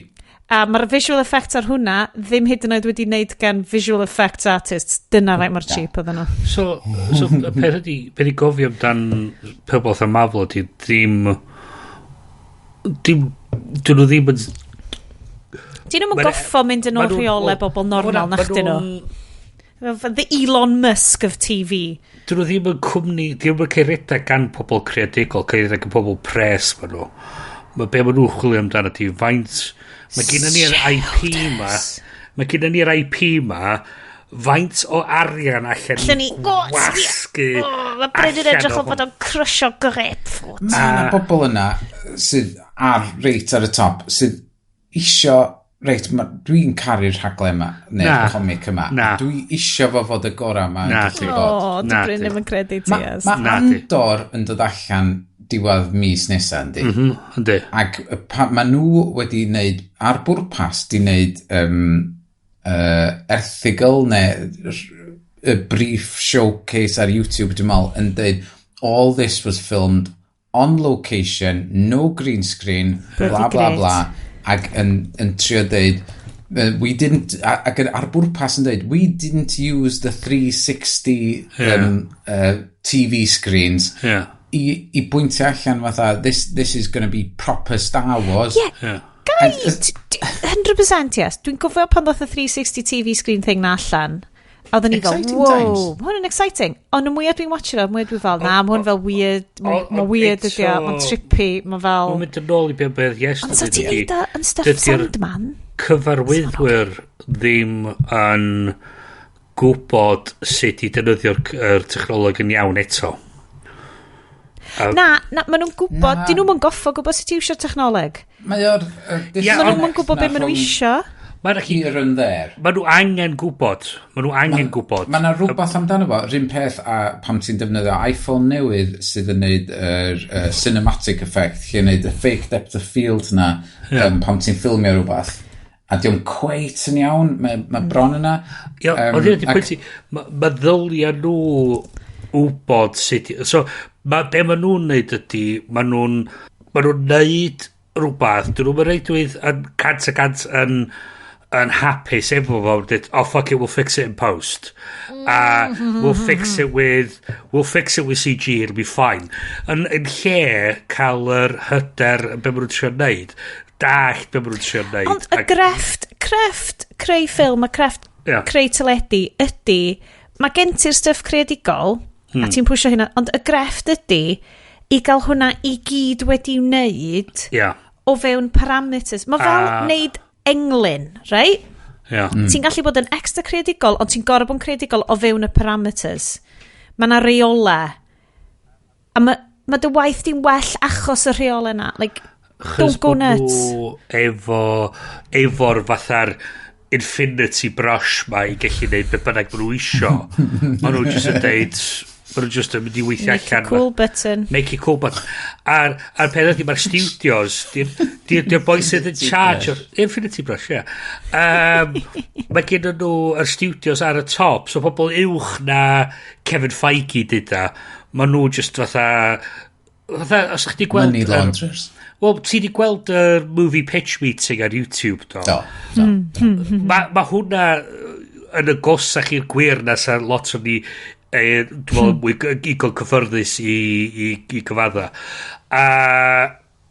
so mae'r studio execs fatha fuck it, da ni just eisiau pres so be bynnag sy'n mynd I wneud pres newch pres iddyn ni so mae'na bobl budget sy'n wedyn dweud rhaid da mynd I sgwisio bob dim allan fydda ni allan yno fo a mae'r pobl dan hynna hefyd eisiau wneud pres so mae'n mynd I sgwisio pobl is na hynna tan cyrraedd yr VFX artist rwlan sydd yn gorfod cysgu dan I desg am mewn swyddfa achos mae gen fo deadline fydd o possibly dod at so mae'r directors wedyn eisiau gwaith wedyn so mae'r dweud dwi'n mynd I rocio'r boat dwi'n just yn mynd I dweud fuck it a just trio cael o shots mae gyd I wneud ar yr amser maen nhw wedi roed iddo fi yn ytrach na be fysa'r directors mwy profiadol neu bach mwy yn siŵr ei hunan yn mynd yn ôl ac yn dweud no, tio be, da ni 3 weeks over a tio be, da ni wedi cael o shot iawn so fuck you, da ni wedi cael o shot iawn a so wedyn maen nhw'n dweud nhw'n I just fixio fo'n post wedyn CG o'r whole thing I fewn a fydd o'n gret nodyn ola am hwn no cos da ni di mynd mor drosodd yes, dyle gael yr last word am hwn Un peth bach, ddoe, tra ni'n gorfod ar y soffa methu symud. Yes. Nes i watchad Assembled The Making of Shang-Chi. Ac, dwi'n mwynhau watchad the Assembled things ma, fod yr holl erthygla ma a Marvel a'i gybyns nhw. Ond, be nes i sylweddoli ddoe yn gwylio hwnna oedd, be da ni weld yn yr Assembled videos ma ydy on-set filming, green screen, stunts, a wedyn da ni'n cael weithiau platia yn dangos this is the plate shot, a wedyn efo'r effect yma, dros fo. A dyna ti weld, ti'n mynd cael actual footage o bobl i fewn yn y studios yn gweithio arno fo, ac yn contio, ac yn dweud, oh my god, dwi yn y cry room rwan, dwi just yn mynd i fod yma am 10 mynd yn cael cry bach, ac dwi just wedyn ddoi allan y gorffen y shot. O mae o achos bod rhain yn Llundain, maen nhw'n Vancouver, maen nhw dyn nhw'n ddim o fewn y Disney Marvel. Fysa cael fatha rhyw... bubble nachdyn nhw. Maen nhw'n outsiders. Sydd literally'n gwneud y ffilm. Nhw sy'n gwneud y ffilm. Mae'r stuff mae'n Marvel yn seithi, werth ddim byd. Sa cech chi cael fatha panorama, fatha fly on the wall documentary type thing. Dwi'n edrych ymlaen am y bobl yn gwisgo fel GoPros a stuff yn ei lapels nhw. Dyna oedd yn dda amdan yr un documentary diweddara be oedd o da Light of Magic. Light of Magic, ie. Do'n am really VFX yn y dechrau, oedd ei gyd yn practical a wedyn layer ffilm ar ben ei gilydd a stuff. So oeddech chi'n gweld y broses i gyd yn mynd drwad ac oeddech chi'n gweld hynna i gyd. A wedyn unwaith nath o gyrraedd y pwynt o trio cael pobl i trosglwyddo i fewn i computers, o rhain deud ia, a rhain deud na, ac wedyn, so mi oeddech chi'n gweld nhw'n stryglo i ddefnyddio'r computer i wneud y gwaith. Ond nath yr rhaglen dod i stop just cyn yr adag lle dyle fod i cario ymlaen. Dwi'n recno ail gyfres fydd hwnna, dwi'n recno. Ie. Ond mae beth ti'n neud yn actually rhaid iddorol, chos ti'n meddwl amdano fo, oedd nhw'n neud fatha models anferthol o y Millennium Falcon o'r Battlestar Galactica ships ac o bob un o hynna o'ch ti physically gweld oedd o'r model oedd y size fatha car ac oedd wedi cymryd 6 mis i wneud a chdi'n gwybod mae hwnna mynd i gostio ni 10,000 i replaceio ac mae'r rhaid i ni gael yr un shot mae rhaid i ddod o weithio in camera sgyn ni ddim dewis lle wedyn ti'n meddwl amdan fatha VFX shots ar y computer mae'n dweud di'r gwyn a fflach ar pan mae'r Millennium Falcon yn mynd i hyperspace ddim quite digon gwyn. Dwi'n meddwl ti'n iawn a dyna ydi o mae pobl sydd yn directio'r pethau yma oherwydd fod yma'n tangible thing oherwydd dwi'n methu mynd yna a gweld y spaceship neu light bridge neu be bynnag ydi o dyn nhw'n methu dyfalu, faint o waith di hwnna. Os ma'n gallu mynd i fewn i studio a gweld, oh my god, sbia set ma'n hwnna adeiladu. Oh my god, mae hwnna'n cymryd amser, dydi. Oherwydd fod o ddim fel na, ac just ar computer di o, dyn nhw'n really gallu prosesu y faint o waith di o. Wel, sôn am ffilm. Darllenwch yr erthigol. Yr holl waith effects. O ti'n meddwl bod Marvel hefo gwaith effects? Right. O ti'n meddwl bod y shit Americanaidd ma yn rhywbeth oedd yn astounding? Dowch hefo ni. Nathon ni wylio ac mi oedd o'n ardderchog, arbennig ac arnrhagoel. Sy'n quite glandio hwnna, but nes i'n trio. Guys, dewch efo ni ochr arall hwn i glywed y ffilm pam ddim, a mi fyddwch chi eisiau gwylio hwn. Ond mi fyddwch chi hefyd angen falle cymryd diwrnod off gwaith, potentially, i wneud hynna. Yes, checio'r trailer fewn fan hyn. Delve into a history and culture you probably have zero non-racist references for. But you've seen enough Michael Bay movies to wonder, am I watching propaganda right now? This looks like Captain America's USO show. But whatever they're selling to Indians, one message is clear to the entire world. Seriously, the British. As the Brits range from evil to demonic. I want to see his neck drawn out tight and his eyes bulge and pop just before his neck snaps. To holy that woman carries a spiked whip between her legs just in case someone needs torturing. Aren't you quite vicious, my dear? In a portrayal that's so negative, it got an actual Englishman to pen a rebuttal of mild annoyance. My word, what an off-putting display. Tut indeed. Settle in for a 3-hour runtime, so there's room for action, dancing, singing, comedy, politics, and romance. Not between the leads, but yeah, there's definitely some tension there. Like the romance between Raju and Sita, a girl who waited 4 years for her man to pick up something from the store. And the romance between Beam and Jenny, a story of how true love overcomes all, even not knowing a single word the other person's saying. I'm sorry, I can't understand what you're saying. Sorry? Oh, I wish I knew what you were saying. I'm sorry. Jenny, good some Jenny. Aw, I'm rooting for these two. Just be careful about the in-laws. So strap in for the year's most eye-popping, crowd-pleasing spectacle that brings a joy to action filmmaking not seen since Stephen Chow or James Cameron, that will have even the most jaded Hollywood moviegoer dancing in the aisles and rushing to catch up on at least 50 years of Tolly and Bollywood films to see what they've missed. Happy Diwali, folks. I think I'm gonna like it here. Starring Raj Against the Machine, Brit Rule Can't Melt Steel Beams, The Village People, Chennai, Punisher, Colonial War Zone, Elsa from The Last Crusade, I did not see that coming, and summoning all your strength like a dang DBZ character.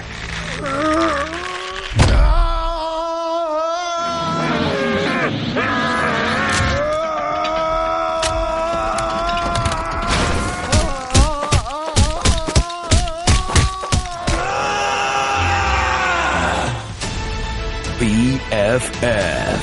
Oh yeah, Chris and all. Do you know Desi Natch? Nacho. Oh, Tigers, Pensiono, Feitio fo, Llosgi nhw, Dawnsio, Brasses, Best Friends, Cofio, Ramant, Bgwaid, Brad, Dial, plant ar goll yn cael eu kidnapio, y Brydeinwyr fel y Nazis. What? Are we the baddies?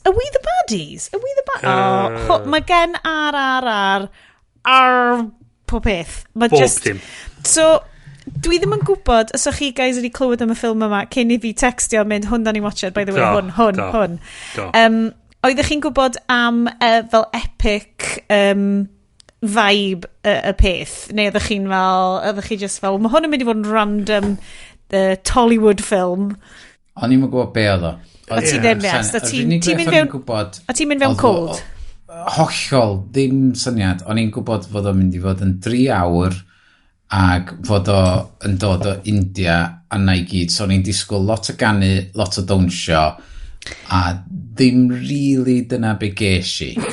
Oedd ti eisiau Ramant, o ti eisiau Bollywood film, ond mae hwn yn Tollywood film. Mae'n wahanol. Heidi'r peth o, mi oedd na Ramant yna fo. Oh yes, oedd pob ffilm yna fo. Action yna fo, mi oedd na Mae genre yn complication gorllewinol iawn. Mae o'n fatha 8 ffilm gwahanol o mewn ffilm. Allai ddim. A mae o'n gweithio. I mean, un o bugbears fi lot ydi pan mae ffilms ddim quite efo, wedi gwneud penderfyniad ar y tôn a be maen nhw'n trio wneud. Ond mae'r ffilm yma fatha, mae'n 8 ffilm gwahanol a rhywsut maen nhw'n gyd yn gweithio fe'i gilydd. Fi yn gwybod am...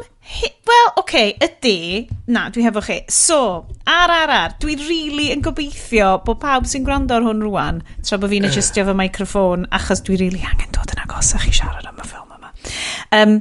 Yn stopio'r podlediad rwan hyn, cymryd wsos off gwaith... Gywir rwan. Gywir. Os deud hyn am rhan fwyaf am unrhyw ffilms ni. Mae werth gweld y ffilm yma a gwybod dim byd amdano fo. Guys, gwrandawyr, dwi'n just mynd i cracio'r agor very British Raj, evil Brydeinwyr style G&T. Tra bod chi'n mynd i wylio RRR. It's okay, I'll wait. Ti'n methu hyd yn o'i siarad amdano fo? Well, okay, so... Just watchwch y fideos ar YouTube, watchwch clips. So it's a peek behind the curtain. Dwi fel afar efo fatha... Oh, yeah. 10-15 tudalen o notes ar y ffilms da ni'n gwachad. Llythrenol, mae gen i 2 ochr o notebook fi ar y ffilm yma. A mae rhan fwy yn nhw'n fatha stwff dwi wedi lyfio. Mae nhw'n ebychnodau. Ydy. Fatha dance battle, hero shots, Voltron mode. Oh, God. A'r ffaith na bod yr stunt coordinator i enw fo di King Solomon. Yep. A mae o'n literally chopio bobl yn ei hanner. Mae o'n fucking amazing. So, da ni yn mynd i roed disclaimer ar cychwyn ein podlediad ni, fel mae'r ffilm yma yn cychwyn a gyda chat 3 disclaimer yn deud mae bobl ma go iawn ond dyn nhw ddim necessarily dyma beth gwyddoedd hefo nhw disclaimer ni ydy da ni wedi gwneud ychydig ymchwil a wedi edrych fyny emphasis ar ychydig iawn bod yr issues o Hindu nationalism, potentially, mae yna vibes yn hwn, da ni'n methu allan arno fel clueless podcasters o Gymru, okay? Da ni'n mynd i ddeu hwnna straight up top. Having deud hynna, mae gwylio'r ffilm yma yn brofiad na fyswn ni ddim yn swapio. Dwi, fel chi'ch dau, dwi'n ame, wedi gwirioni ar gweld ffilm lle mae'r British Empire yn cael ei portreadu just yn y ffordd... Dyn ni'n teimlo amdano British Empire fel... Nath nhw'n neud mwy i gyflwyno y badi yn yr 2-3 funud gynta o'r ffilm ma. Mae'n nhw'n neud well yn esbonio amdano y cymeriad yna na dwi wedi gweld mewn ffilms... Mae pob beth yn eitha ystedwn ni broad strokes. Yndi, ond... So, yn reit yn dechrau yr ffilm...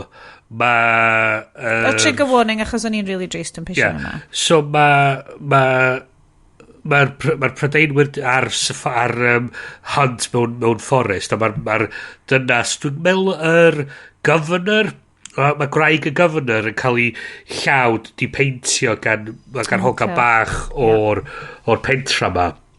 A mae'n canu'n hyfryd. Mae'n canu'n hyfryd a mae'r graig yn dweud dwi eisiau hi yn ôl. So mae Volstagg o Thor yn dweud hynna. Ia. A mae nhw'n... Ray Stevenson. A mae nhw'n cipio'r hoga ma mynd â hi nôl. Mae'r mam yn sylweddol... Am 2 geiniog. Mae'r mam yn mynd fatha ffricio allan yn redag ar ôl i trio stopio'r car. Ac yn cael ei absolutely waldio. So y tone shift ma. Ond pre-waldio, oedd y lein nath setio'r tôn am y ffilm ac yn ymwneud. A hwnna oedd y lein nath esbonio bob dim ti eisiau gwybod amdano y cymeriad yna a'r Brits i gyd yn y lein yna. Dedwch wrthyn ni te boys, yn eich llais actor sgora. You're going to waste a bullet on this peasant. This is a British bullet.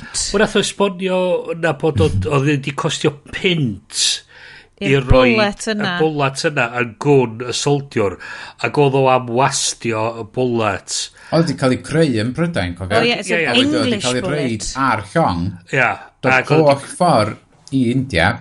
I fod yn ei gwn oedd, wedi costio pint i gyrraedd yr gwn, ac oedd o am wastio fo ar un o'r pobl oedd yn byw na. Ond ddim dyna i ddo. Nath o ddeud, you're going to...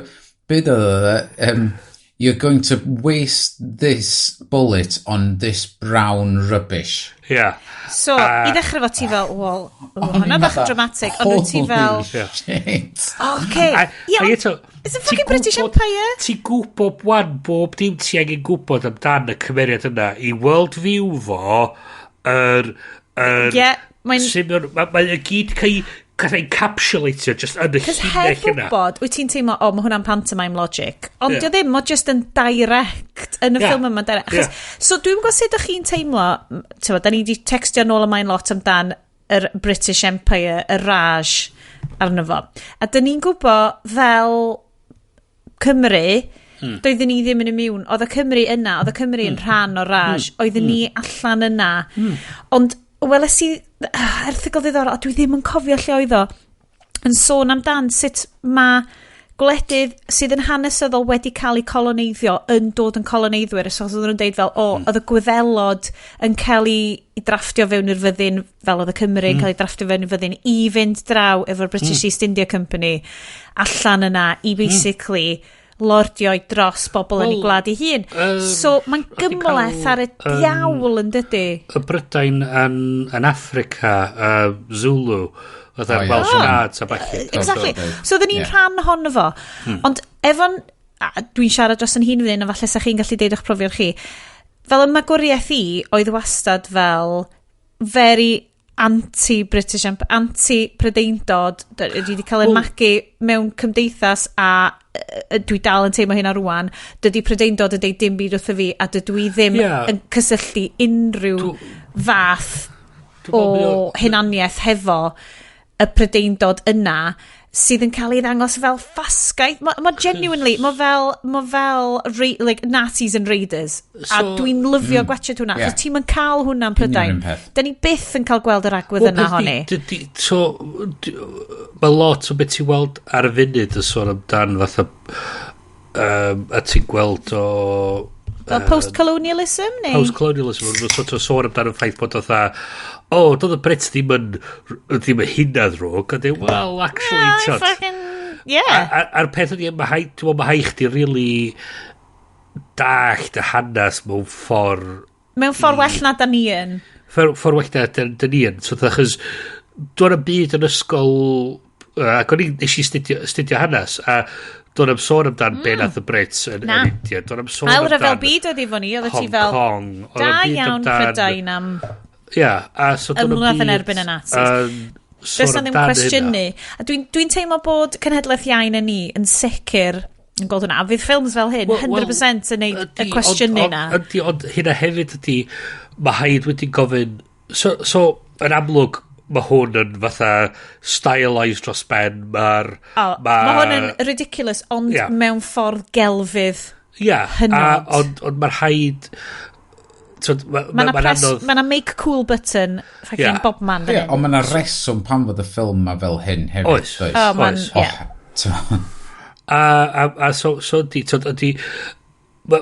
Mae'r gwir o beth ddigwyddodd yna rwla rwng fatha Brits were brilliant and the Brits were sort of literally 8 children fatha. Fedri di ddechmygu ffilm am Owain Glyndŵr yn cael ei wneud yn yr un ffordd.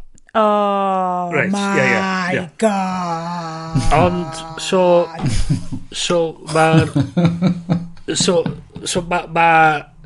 Hi, dwi'n mynd trwy movie pitch meeting yn pen fi. Okay, bear with pawb. Dwi'n mynd i ddod fyny fo title. Oh. Come on, yes. Nes ti lyfio honna.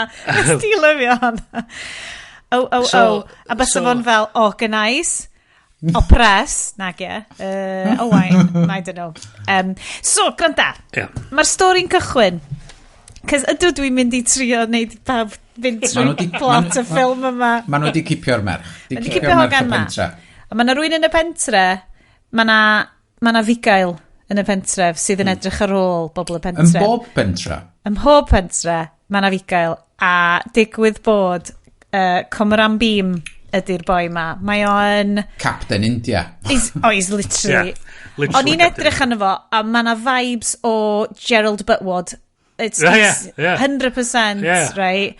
Vibes. Ti'n edrych yn efo, mae lot o 300 vibes fan hyn. Mae fel, mae just yn fel gweiddi'r tigar. Da ni'n gweld o'n rhedeg trwy'r goedwig yn trapio tigers. Ond pam? Wait, it comes back 2 awr a hanner fewn i'r ffilm. Be ni lyfio oedd, o'na un o'r title cards yn cychwyn y ffilm oedd, dweud bod bob un yn nifal yn y ffilm yn CG. Bod nhw ddim di brifo dim yn bob un yn nifal. Ond oedd yr actores na definitely cael di wacio dros i ffen efo bisin o bren. Oedd hwnna'n edrach mor realistic, doedd? Oedd. I mean, have bins. So, basically, os da chi ddim eisiau gwrando na fi mynd trwy'r plot ma, cos to be fair, mae'n mynd i fod yn tough going.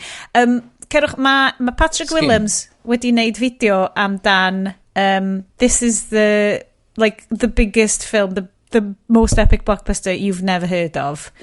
Which dwi'n cedi sydd yn anheg rwan, cos dwi generally'n teimlo bod pawb rownd y byd, bod mae fel global... Mae slow bach yn creepio ni. Mae global, beth ti'n galw, fel pres mae'r ffilm ma di wneud yn loads dros i budget. Mae di wneud pres gymaint. Mae'n actorion ma'n masif. So, dwi jyst eisiau mynd yn i lawr the line o Tollywood. So, fel rwy'n sydd ddim efo loads o profiad mewn fel ffilms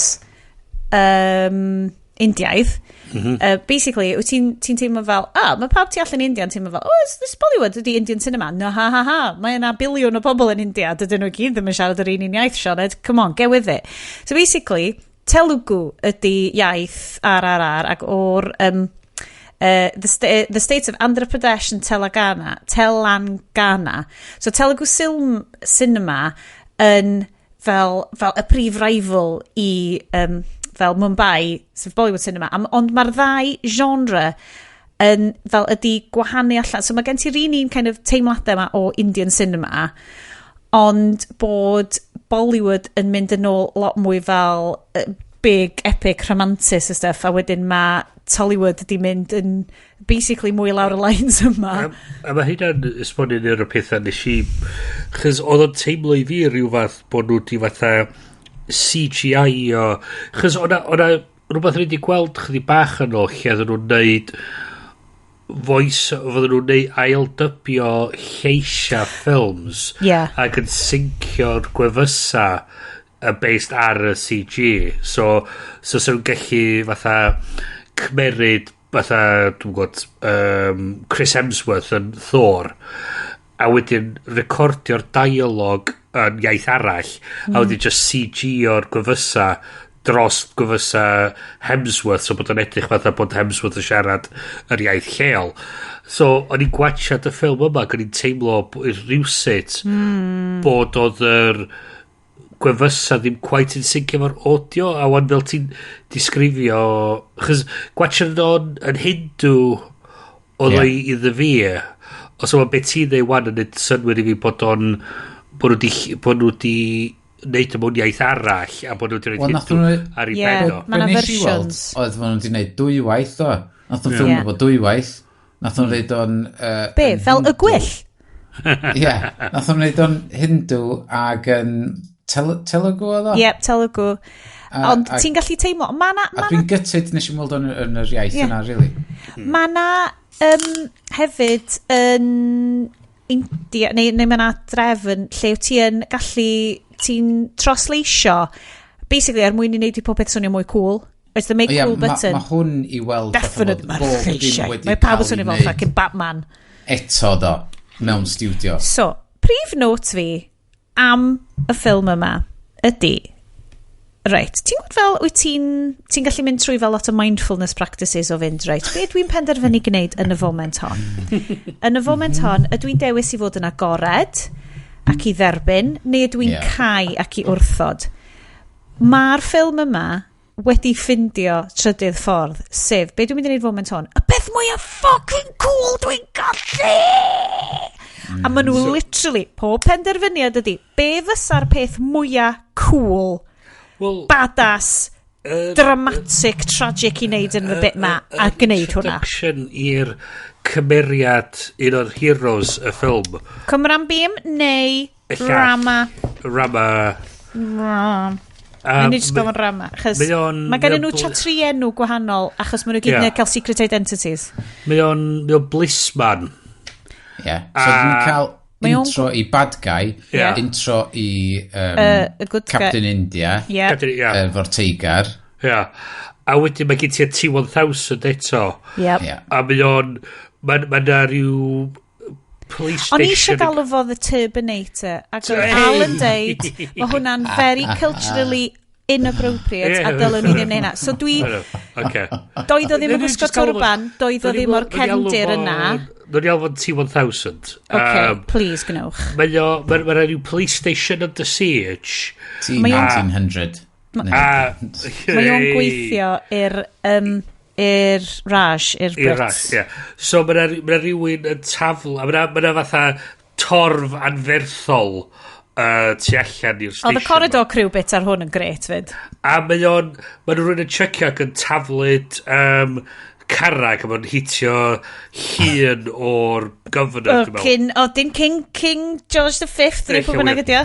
A mae bob un soldiwr arall yn piso ni trwsus. Mae nhw'n ofn y torf. Ond mae hero ni, fatha, mae'r boy in charge yn dweud, get me that man. A mae o fatha'n dweud, fucking I'll get him.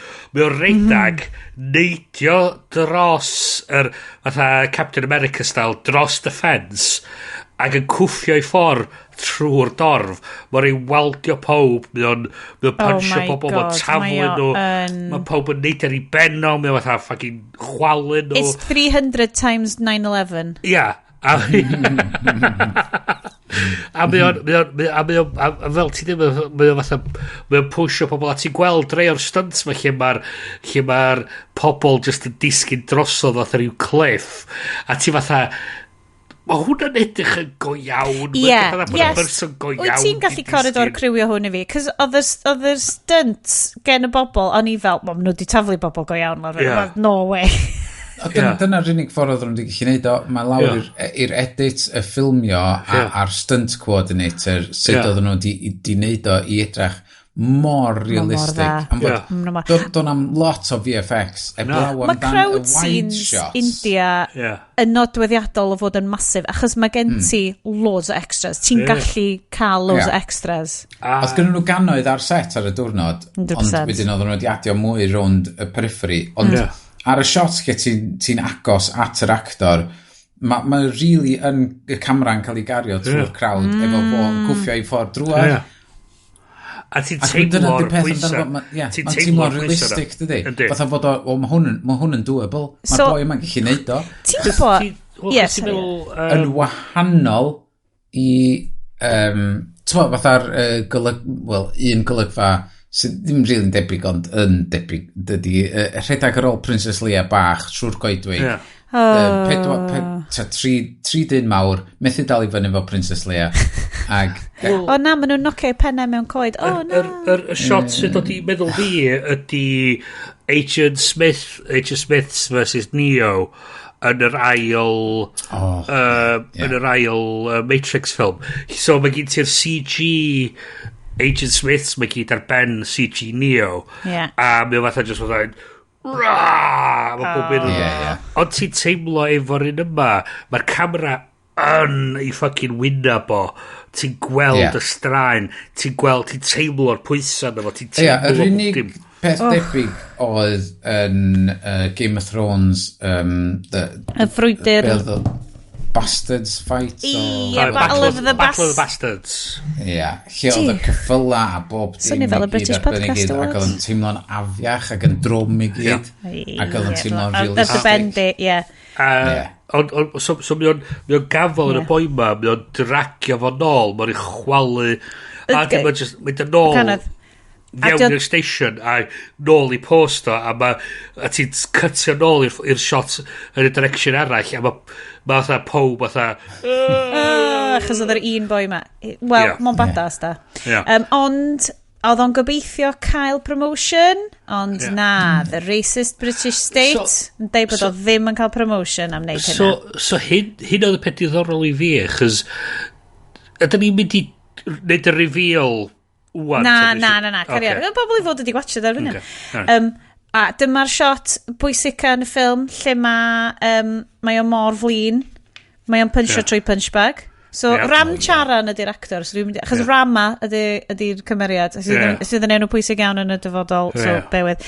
So, Ram Charan yn literally punch trwy punch bag. A mae hwnna'n edrych fel shot sydd rwy'n hefo fel, mae yna squib yn y punch bag a mae'n punch trwy ddefo. Mae yna lot o olew, lot o kind of, beth sy'n ni'n deud, bach o chest hefyd. Dwi'n joio y ffilms Indiaidd ma, lle dyn nhw'n meindio bod i boys yn flewog. Dwi'n licio hwnna.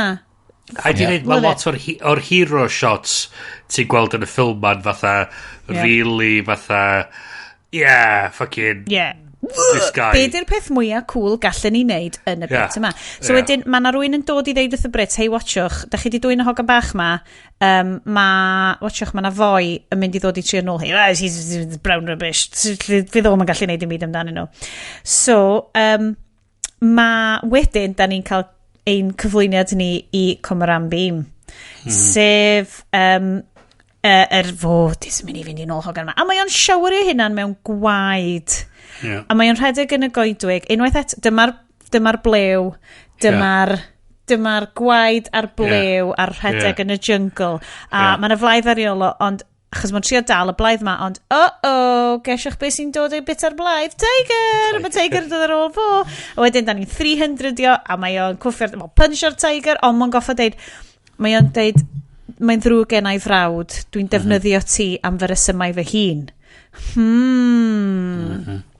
So, nesa, maen nhw'n trio ffindio allan pwy ydy'r boi taflodd y gare. Y busnes ma... Ga i just deud, mae gynna fi o fyny ar sgrin efo yma, mae gynna fi shot o hwnna fod yn wrestlo efo'r Tiger ma.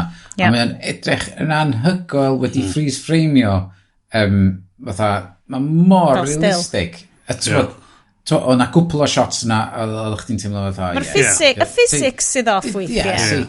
Ond pam fath oedd y corridor crew yn deud, unwaith oedden nhw'n neud o mewn i slow-mo, oherwydd oeddech chdi ddim efo perception o Tiger yn rhedeg mewn slow-mo, oedd e gyd yn edrych yn realistic, ond unwaith oedd o'n real-time, oedd o fatha, di hwnna'n cweit yna.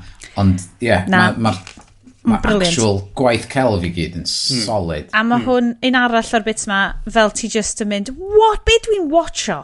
Mae hwn yn amazing. So, unwaith da ni'n cyrraedd y dre wedyn, so mae job ydi lle mae Ram yn goffod, maen nhw'n deud basically, mae'r boi ma, diolch wedi cael promotion, ond mae o'n fucking terrifying, iwsiwch fo i ffindio'r boi ma sy'n dod i hela'r hogan. Unwaith ti'n y dre... Chos mi o'n deud, mae pob yn dweud, we can't get him, a mi o'n just yn gweithio'r cefn, do you want him dead or alive? a mae Lady Macbeth, oh my god, terrifying. Dynes o Temple of Doom. Yeah. A mae hi'n fatha, dweud, bring him to me dead and we'll give you money. Bring him to me alive and you'll get a be commission made special officer. So, mae hwn yn digwydd. Wante, beth sy'n digwydd ydy, does na ddim byd yn deitha ti pryd mae hwn yn digwydd, achos dwi ddim yn nabod yr hanes Indiaidd. So, ni'n gwybod, ydy hwn yn fel 1890s, ydy hwn yn 1940s, pryd mae hwn yn set. Dydy'r dillad ddim yn helpu ti. Mae'r Western themed costume designer ddim quite ydi hitio 12. Tar y 12 of hwn. Achos mae bobl yn dod allan mewn steampunk dillad a shades, basically. A mae supposedly 1920s. Rwan te. 1920s di guess fi. 1920s, mae'n troi allan, achos ma'na interstitial sydd yn deud 1920. Okay. Yn dod cyn bo hir. Ond, unwaith nes i ddechrau mynd, right, dwi'n darllen lot o fantasy novels. Yn y fantasy novels, mae'n gynamlwg yn Americanwyr sy'n trio kind of blendio timescales a steampunk a shit mae gyd. A dwi just fel, os dwi'n trin hwn fel fantasy, fan fiction, historical fiction, dio ddim bwys gyda fi bod y bobl mewn crinolins yn gwisgo Ray-Bans. It's fine. Mae hwnna'n hollol fine gyda fi. A unwaith nes i switch na, oedd hwn yn delight. Mae'r gwisgoedd gorllewinol yn hilarious, ond yn ffitio fewn yn berffaith hefo whole tone insane y ffilm yma. So, da ni yn cyrraedd y bit lle mae Ram yn trio hela pwy sy'n trio ffeindio'r hogan, a wedyn, mae na tren. Just pointio ar y Wikipedia fyma. Ie. Y ddau gymeriad, maen nhw'n based ar mewn reality. Sitarama Raju, nath o fyw o 1898 i 1924. Okay. Ddim yn hir. A wedyn oedd Kumaram Beam, nath o fyw o 1910 i 1940.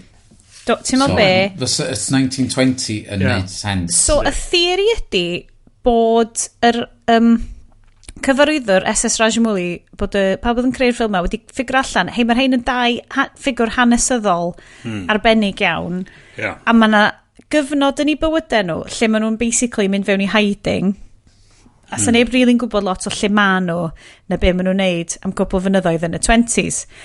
A does na ddim tystiolaeth bod nhw rioed wedi cwrdd â'i gilydd, na neud dim byd efo'i gilydd, ond... Dychmygu, os fyswn wedi cwrdd â bod nhw efo superpowers. Historical fanfiction. Amazing. So, dyn nhw, obviously, ddim yn abdi gilydd hyn yn y bryd, ond maen nhw'n hela i gilydd. Wel, so ma... Heb yn nhw bod. So mae'n eisiau bron tricio'r brawd. Brawd Kumaram Beam i ddeud lle mae o. So mae o'n neud fatha'r... Mae'n dod i'w checkpoints, a mae o'n fatha trio siarad i ffordd trwy'r checkpoints, ond mae'r boi ar y checkpoint yn salutio fo, a efo giveaway bod o'n blisman. A so mae'r chase anferthol, a mae o'n fatha T-1000 dio trwy'r... I trio dal o boi ma. Ond, digwydd bod, mae na ddamwain tren, sydd yn dramatic, yes, effects-wise.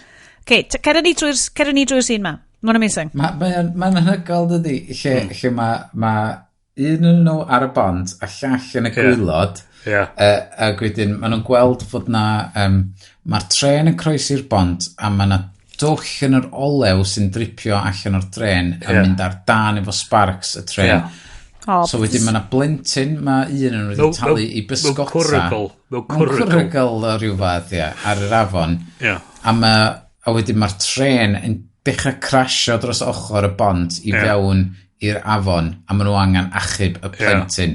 So mae'r ddau yn nhw yn gweld i gilydd, am fod os neb arall yn mynd i helpu. Mae pob ar y llarn, mae un yn mynd fatha, pwy sy'n mynd i helpu fi?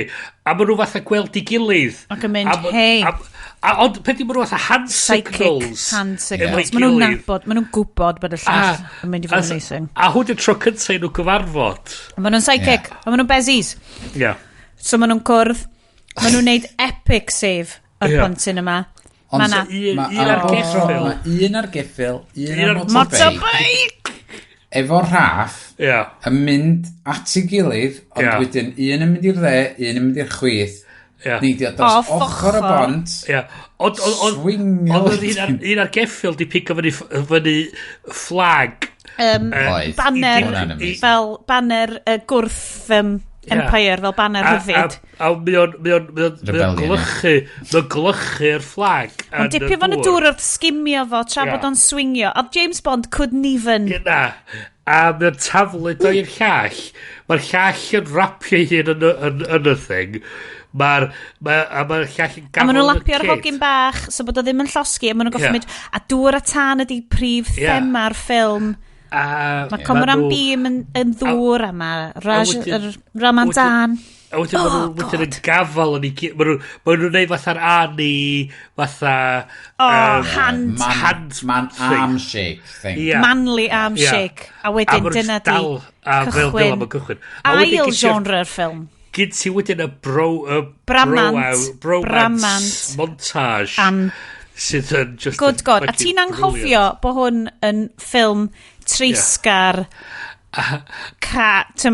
really violent. Mae just yn troi fyny bramant delightful. A maen nhw gyd yn fatha rhywsyd, maen nhw wan yn ffrindiau gorau, maen nhw BFFs. O, does rioed ffrindiau Coreach wedi bod. A mae gyd ti wedyn y can. Oh my god, nacho. Naci, y can sy'n dros i'w chi benno sy'n dweud fatha... Title sequence. Oh, sorry, title sequence as well. They were two friends forged in adversity, math o beth. O, mae'n dweud fatha, the inevitable betrayal. The inevitable betrayal. A mae'n fatha... O, mae hwnna'n amazing. A dim mae nhw fatha... Mae un ar geffil, mae'r llall motorbike, a mae nhw redag ar hyd y lan môr, a mae nhw fatha... Na. Mae nhw'n neud ar man-shaped. Ie. Wedyn mae nhw'n gwllwn i gilydd i fewn i'r dŵr, a wedyn mae nhw'n cerdded at ei gilydd. O, dan y dŵr! Efo'r tân uwch ben yn nhw. A ti'n gwybod be, pan o'n i'n gwylio yr holl sequence yma o'r tren a'r tân a'r dŵr, a nes i pausio'r ffilm, a nes i o'r rewindio a meddwl, lle mae'r green screen yn hwn? Ie. O'n i fatha... Does dim, Iestyn. Dwi eitha siwr fod na, ond o'n i'n dechrau meddwl fatha, mae hwn y gwaith green screen gorau i fi erioed weld mewn ffilm. Hold on. Dwi'n gwachod yn rwan. Ma nhw'n dal i gwynt. Doedd hwn ddim yn, no way, mae resistance. Ie, ond yr holl ddarn bont, dwi'n sôn. Oce, dwi'n deall. Mae rhaid fod na ddarna lle maen nhw di green screenio fo, ond mae'r lighting, y directional lighting ar bob dim. Oh my god, dwi'n gwachod hwn rwan, guys. O, maen nhw'n bezies.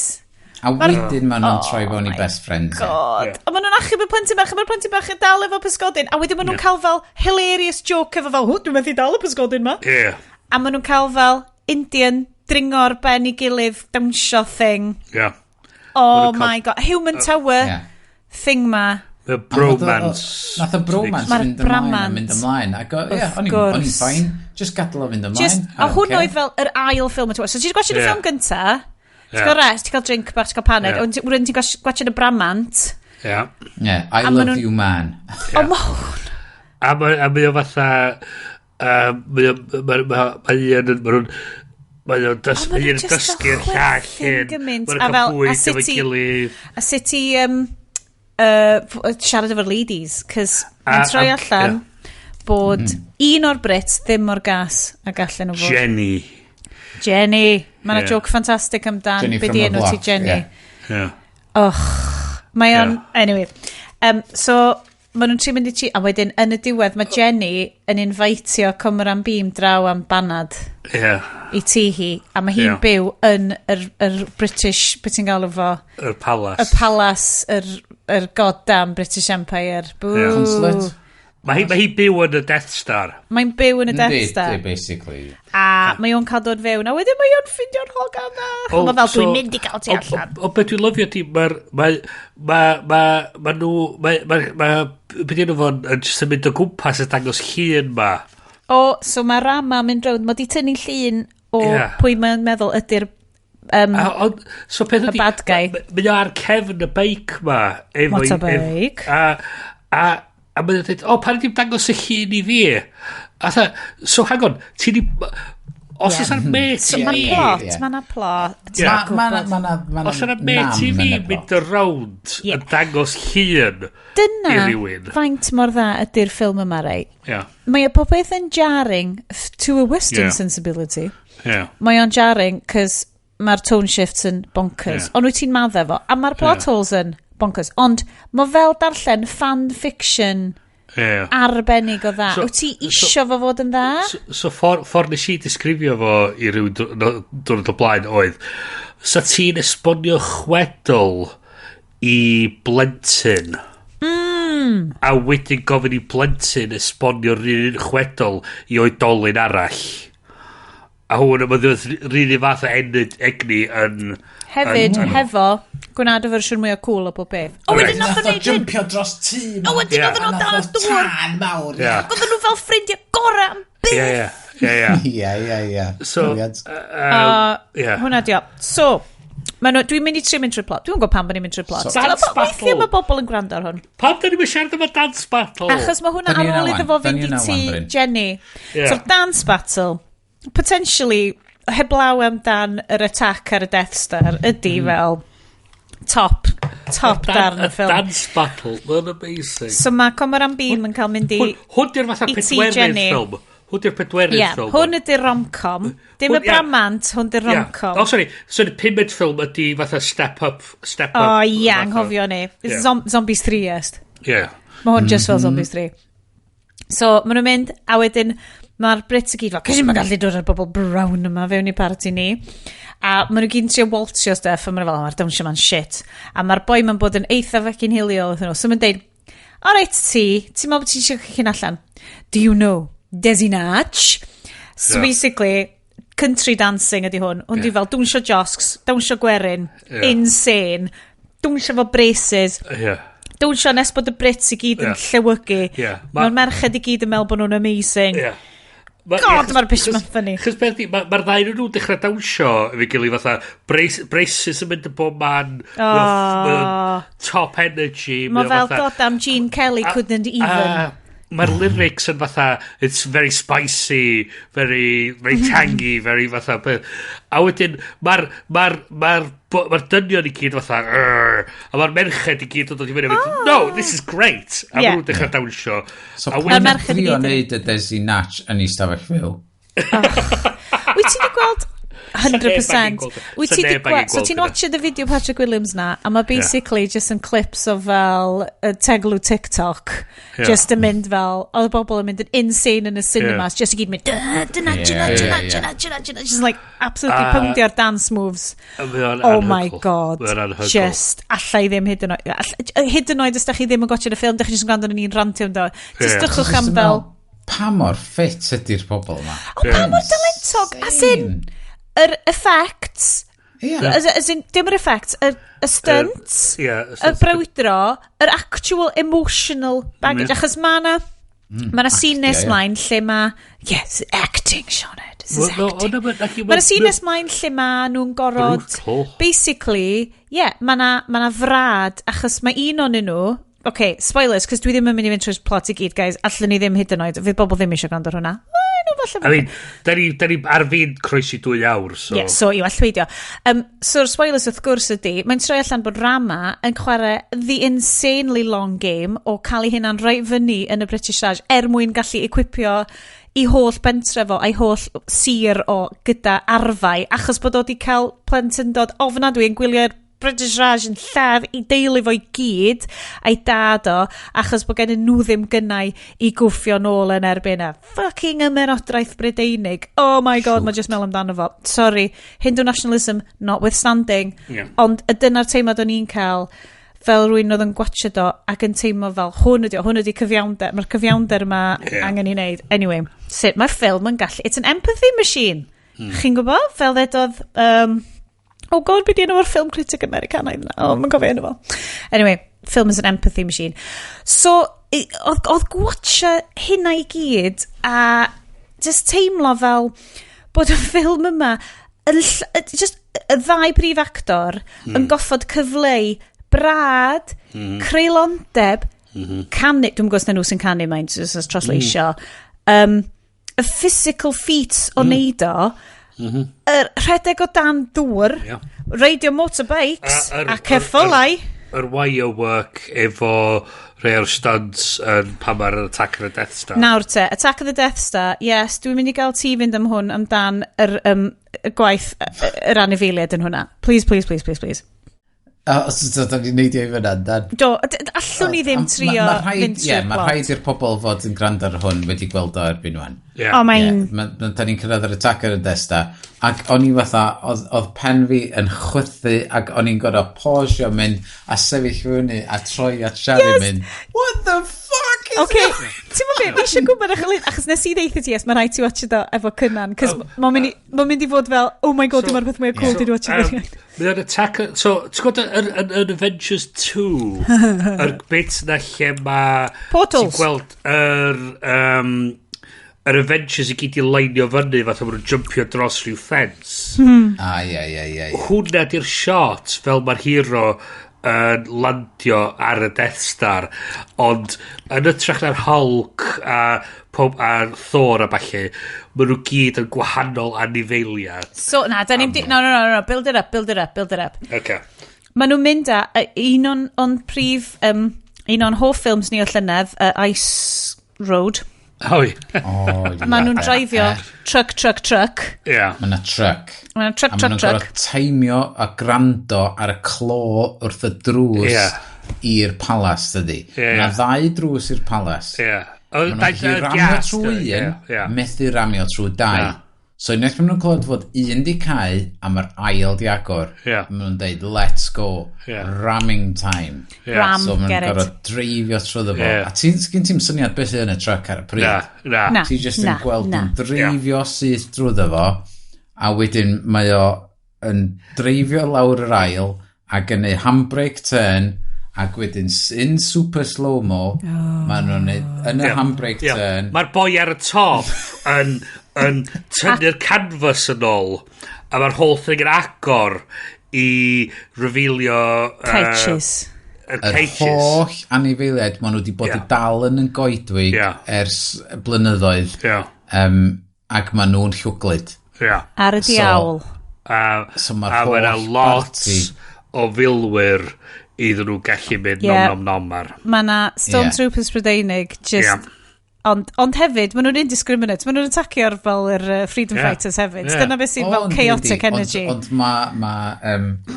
Comor am beam. Beam efo tan, dydi. A mae'n gwybod, tan. Mae Diana Fili ddim like a tan.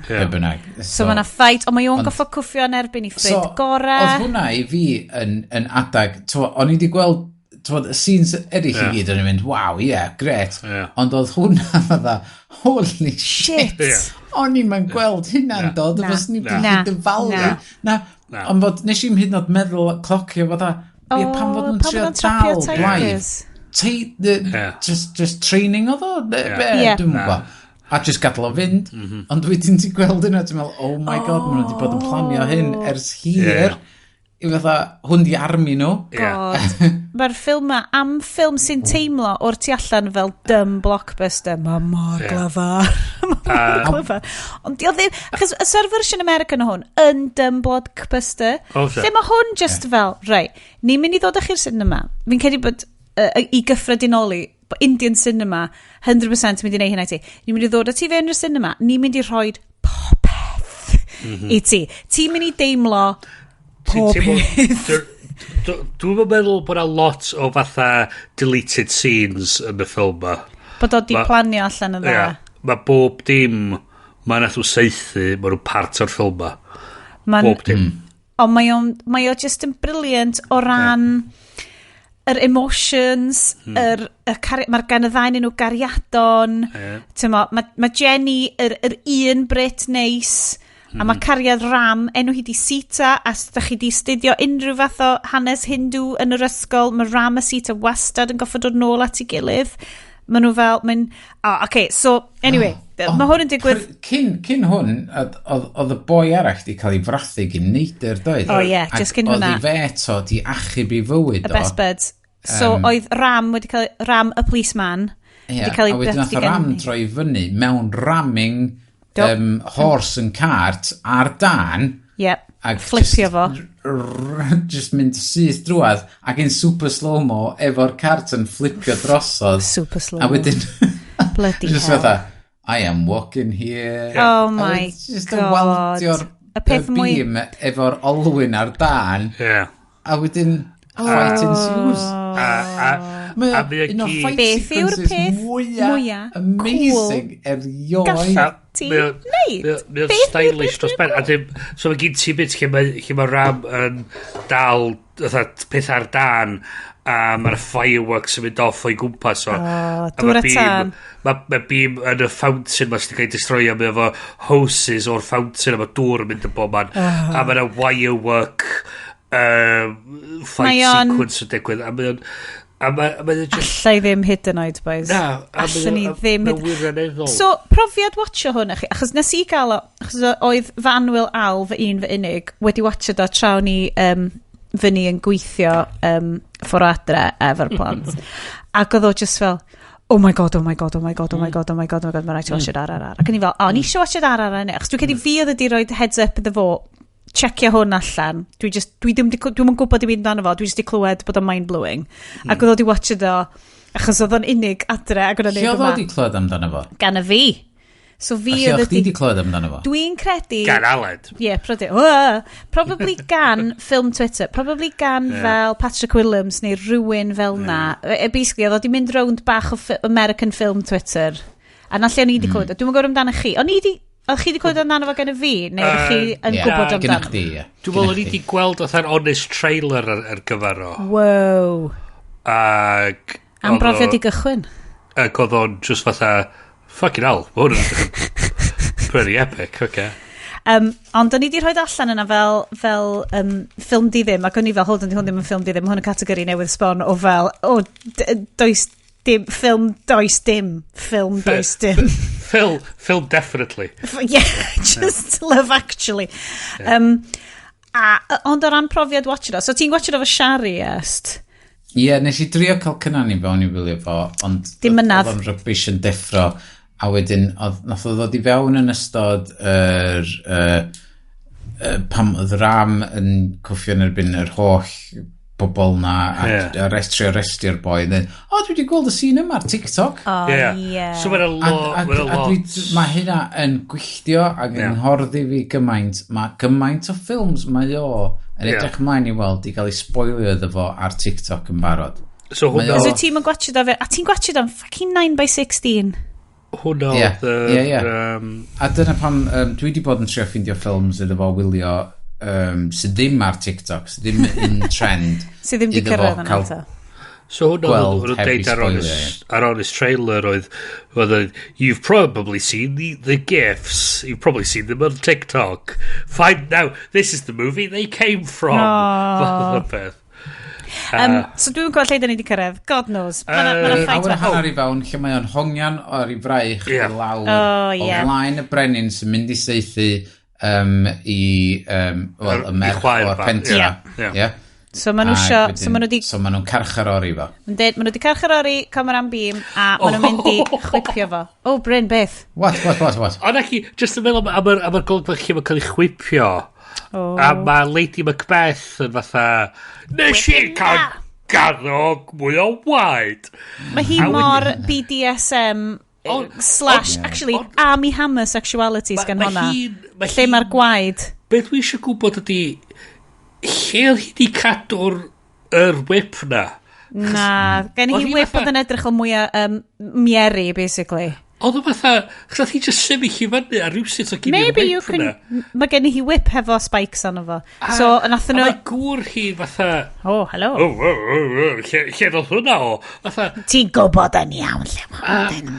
Brits, y bit bod y Brits yn mwy o fucking BDSM erioed. Chi'n lyfio'r degradation shit na. Anyway. Mae'n dechrau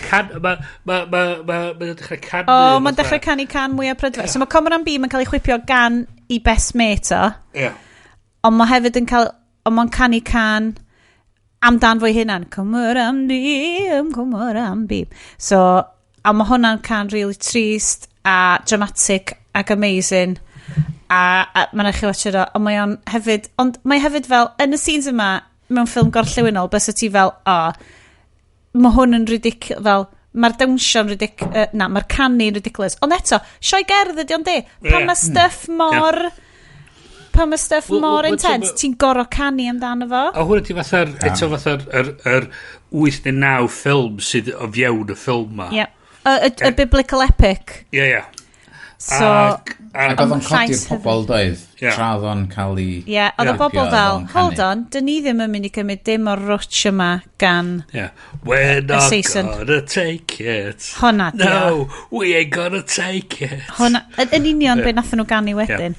So, oedd hwnna i gyd wedi digwydd, right, erbyn y diwedd, maen nhw'n mynd i roed bullets yn ôl i'r pentre, a maen nhw'n achub yr hogan bach. Dau, big thing. So, llwch chi atgoffa fi, be di'r big... So, ar y diwedd? Mae yna rhyw llun y blad. Mae Ram yn trio gweithio allan ffordd i... O, achub Comran Beam. Comran Beam. Mae o'n gweithio, mae Ram yn cael ei ddal yn lle. Wedyn mae Comran Beam yn cwrdd â cariad Ram dallt na bod actually he was a hero all along. Plot twist. A wedyn mae o'n mynd wedyn ag achub Ram a wedyn so bod o ddim yn cael ei grogi gan Ray Stevenson sydd yn neud the most epic grabio gun shot dwi rioed wedi gweld mewn ffilm a wedyn bonkers. Mae Ram, mae nhw wedi rhaid fatha'r waldio i gweitha fo, so bod o'n fatha methu cerdded. So mae Ram yn cael ei arestio achos bod o wedi achub Comran Beam, best mate o. A yn hytrach na fel dioddau yn y carchar, mae o'n neud pull-ups. Jacked arms. Every day is arm day. Arm day. A mae o wedyn yn fatha... Ar yr o'i Beam cyrraedd i achub o'r twll ma mae o'n yn y ddiar. Mae nhw'n mynd fatha Voltron mode. So mae Ram yn mynd ar sgwyddau Comran Beam. Unexpected Voltron mode. Oeddech chdi fatha, be mae'n mynd i wneud? Diolch mynd i just cario fo allan. Na, chdi. Mae Ram yn dual wieldio... Beth yw'r peth mwyaf cool gallen ni wneud fan hyn? Mae Ram yn dual wieldio rifles ac yn seithi Brits i gyd a dim mae Beam wedyn yn fatha just punch-o pobl, kick-o pobl bod math o bethau tra'n cadw i besi meto ar ei sgwydda fo a mae'r ddain nhw wedyn yn dieg mewn i'r fforest lle maen nhw'n cuddio mae Beam yn rhoi fatha rhyw Mr Miyagi type mystical healing mae'n cael pwa rhyw Hindu neu rhywbeth a wedyn so mae hwnna'n hanesyddol a mae hwnna rhywfaint o'r issues Hindu nationalism bod o literally'n troi fewn i ddiw so enw fod i Ram a gen ti'r y diw Rama a wedyn sydd y diw Hindwaidd gyda bwa saith mae'n epic a wedyn mae'r ddain yn y wedyn yn fatha hwn di'r third act oedd mewn Marvel movie mae'r ddain nhw just yn maen nhw wedi cyrraedd i max level evolution maen nhw ar Moon Forest of Endor efo yma a maen nhw'n flipio motorbikes hwnna sy'n cool bwa saith ar dan maen nhw'n lladd pob mae'r Brits oedd the fuck is happening a wedyn maen nhw'n chargio yr ail Death Star ac yn mae'r Ray Stevenson mae Ray Stevenson yn seithi cannons dyw cannons i'n mynd i'n byd na, wrth gwrs bod nhw ddim dim yw'r ffrindiau gorau yma a wedyn, the power of friendship a maen nhw'n chwalu'r Brits yndyn ac yn annihilatio Ray Stevenson the biggest Brit of them all chys a maen nhw'n deud mae o di cael ei pinio i ryw tamad o rhywbeth efo bwa seithau Ram a mae Ram efo bullets ac yn deud i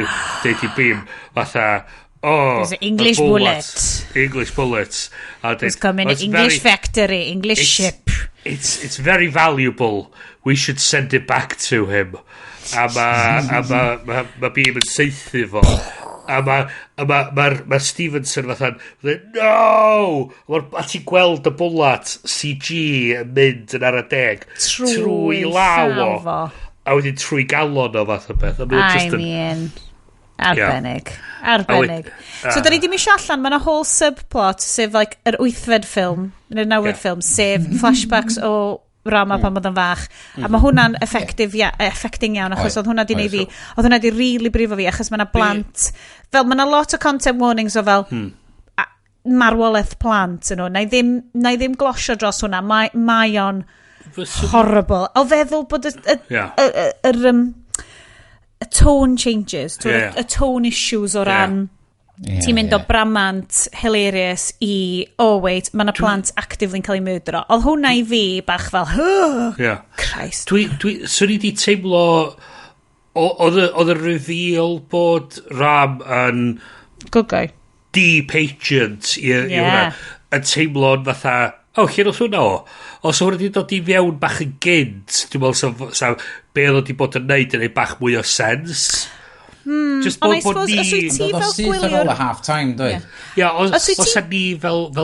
Ie, ond cofio, dyn ni'n Western audience. Dwi'n cedi, os wyt ti fel gwylio'r Indiaidd, wyt ti'n mynd i bod, mae fel deud, gyda llawedd, Owen Glyndŵr yn kind of un o'r lords, match y lords ar un adeg, ond actually, da ni'n gwybod bod o'n mynd i fod yn freedom fighter yn y pen draw. Dwi'n teimlo fysa fod i ffeitio'n well fel stori, os yna ni wedi gweld y tamad yna'n gynt, os yna just ni fel yr cynulleidfa di weld o. Dim bod bim di ffidio allan, bod just bod ni di ffidio allan. Yn y flow, nes di wylio fo mewn chunks, nes i wylio fo mewn un run, ac o'n i'n teimlo fath oedd o'n ffitio fewn yn berffaith, am fod oedd o'n dod yn syth ar ôl yr Invasion of the Palace efo'r tiger a stuff. A nes i weld... Ie, a dda ti'n mynd i syth i rhywbeth arall. Oh my god, the revelation, pam fod o yn behafio fel mae o, dyma ni. Wel, rhyw fath o hint bod na rhywbeth fwy yna. Da ni'n angen y hint. So, da ni wedi cyrraedd y diwedd. Mae'n bramant. Ac yn y diwedd, mewn rhyw 20-30 mlynedd, mae'r Brydeinwyr i gyd mas o India. Yay! A wedyn ar y diwedd o, wyt ti'n cael fel proper Indian cinema ending lle mae gyd o'r actorion yn ei gwisg modern ac yn ei make-up modern yn canu can amdan y ffigurau hanesyddol sy'n tu ôl iddyn nhw yn edrych fel paintings o fel Soviet these are our Soviet heroes art fatha'r USO show Captain America amazing a wedyn ond rhyw foi di troi fyny ac yn ei pwy ffordd di hwn hold on dwi'n gwybod pwy di hwn di'r cyfarwyddwr so mae'r cyfarwyddwr yn troi fyny yn canu ac yn dawnsio rei ar y diwedd cos mae o just mor enwog yn Tollywood ac mae'r actorion all in all profiad na ellir ei argymell digon. Dwi'n mynd i ofyn i chi os oedd hwn yn ffilm di ddim, ffilm pam ddim, neu ffilm allai ddim hyd yn oed. O'r tweets, yes, na ti ddari... Ti ddwedi gyrru'r letterbox review? Na, lle letterbox review oedd o, dwi'n cofio... Yr un am Top Gun? Yeah, just tre fideo. Oh yeah, I'm going to watch Top Gun Maverick. Yeah. I feel sorry. Go on, Bryn. Darllen di allan. Tre fideo fo wan. Okay. Yes, sticio'r Nacho song fan hyn. Do you know? Natu? What is Natu? పొలం గట్టు దుమ్ములోన పోట్ల గిట్ట దూకినట్టు పొలేరమ్మ జాతరలో పోతరాజూగినట్టు కిర్రు చెప్పులేసుకొని కర్ర సాము చేసినట్టు మర్రి చుట్టూ నీడలోన కుర్ర గుంపు కూడినట్టు ఎర్ర జొన్న రొట్టెలోన మిరప తొక్కు గరివినట్టు నా పాట చూడు నా పాట చూడు నా పాట చూడు నాటు నాటు నాటు నాటు నాటు నాటు వీర నాటు నాటు నాటు నాటు నాటు నాటు నాటు పూర నాటు మిరపలాగా పిచ్చనాటు నాటు నాటు నాటు పిచ్చు కత్తిలాగా వెర్రి నాటు Review rhywun ar Letterboxd. I'm seeing Top Gun Maverick later this week, and I already feel sorry for it. Unless La Cruz fights a tiger, wins a dance competition, concocts a natural antidote to snake venom, and takes on the American military-industrial complex with his frequently shirtless BFF, I don't want to know about it. Basically, dyna beidio. Ti fatha teimlo fatha be... Chos oedd un o'r pethau oedd yr honest trailers yn dweud fatha faint well fysa Fast and Furious os oes Vin Diesel on The Rock yn dawnsio mewn suspenders. Ti'n gwybod beth yw'r ffilm? Da ni wedi siarad am hyn off mic. Ti'n gwybod beth i hwn? Sincere. Mae pob beth yn efo. Does na ddim cymryd y piss. Does na ddim o'r shitty Marvel fel, da ni'n gwybod faint mae'r shit i hwn. I mean, sbiwch, da ni'n gwybod faint o, like, Deadpool knows he's in a movie. Na, ddim o'r shit. Oedd o mor refreshing i gweld rhywbeth oedd yn actually hollol, credu to a ridiculous extent yn byd oedden nhw'n neud. Fel, mae na bits yn efo, fel, allai ddim hyd yn oed. Ond, gwachwch hwn. My god, da chi wedi clywed ni siarad amdano fo am fel hanner runtime y ffilm. Go, cerwch i watch da. Os da chi eisiau Cymru annibynnol, gwyliwch hwn. Oh my god. Peidiwch yn mynd yn weird Hindu-fascist amdano pethau, ie? No. Da ni'n mynd i wneud very quick, achos da ni gan amla'n deud, hei, dyma ni awgrymiadau i chi am be i watcha yn lle watcha'r RRR. Dwi bron o deud, sgynna i ddim wel, mae yna un peth ar watchlist fi sydd bron, sydd up there hefo RRR am fel pure pleasure o watcha do, ond peidiwch o watcha dim byd da ni siarad amdan. Cerwch watcha'r RRR. Yes, beth gen ti ar RRR star? Rydyn ni'n beth gyna i ar gymell mis yma fod dwi'n cofio'n byd arall ers i fi wylio fo ydy Gwledd eisiau fynd i weld yn galeri. Go. Be dy'r review ti? So, dydw i'n fwy horror movies. Dwi'n licio i pyn bach o horror, fatha Stranger Things bach, whatever, ti'n bo.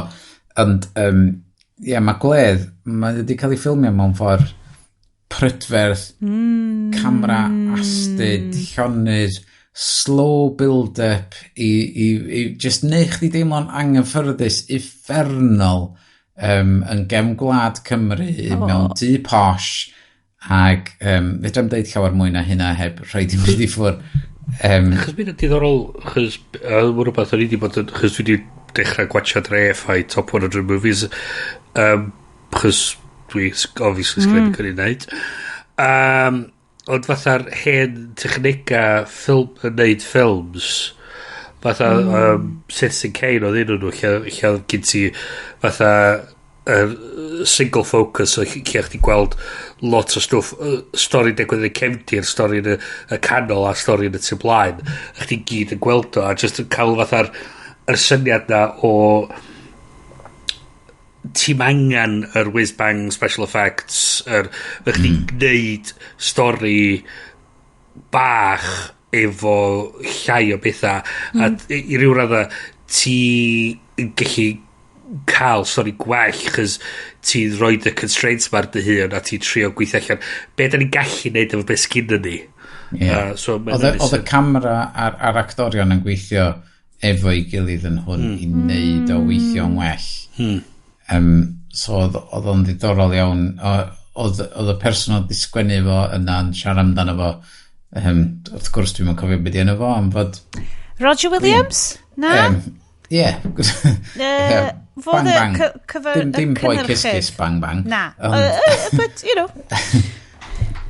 Ond ie, oedd gyda fo lot o bethau ddiddorol i ddeud amdano fo. Ac oedd o'n deud, yn ddiddorol iawn amdano fo, Lee Haven Jones dy'r cyfarwyddwr. Lee Haven Jones? Doedd o ddim yna.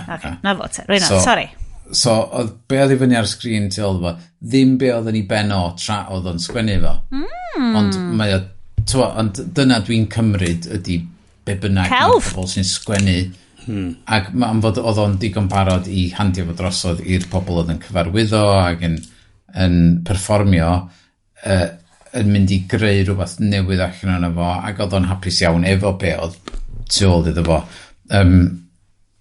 Ond o'n i dal yn trio dod i afel ar syniad pwodd o i gael y camera mor llonydd, ac i just, ti'n bod, fatha'r creep-in slow yna ar y cymeriadau, tra oedd na long take o'r actorion yn actio allan y scene, a doedd na ddim cut i ffwr. Mae'n swnio rhywbeth theatraidd iawn. Oedd.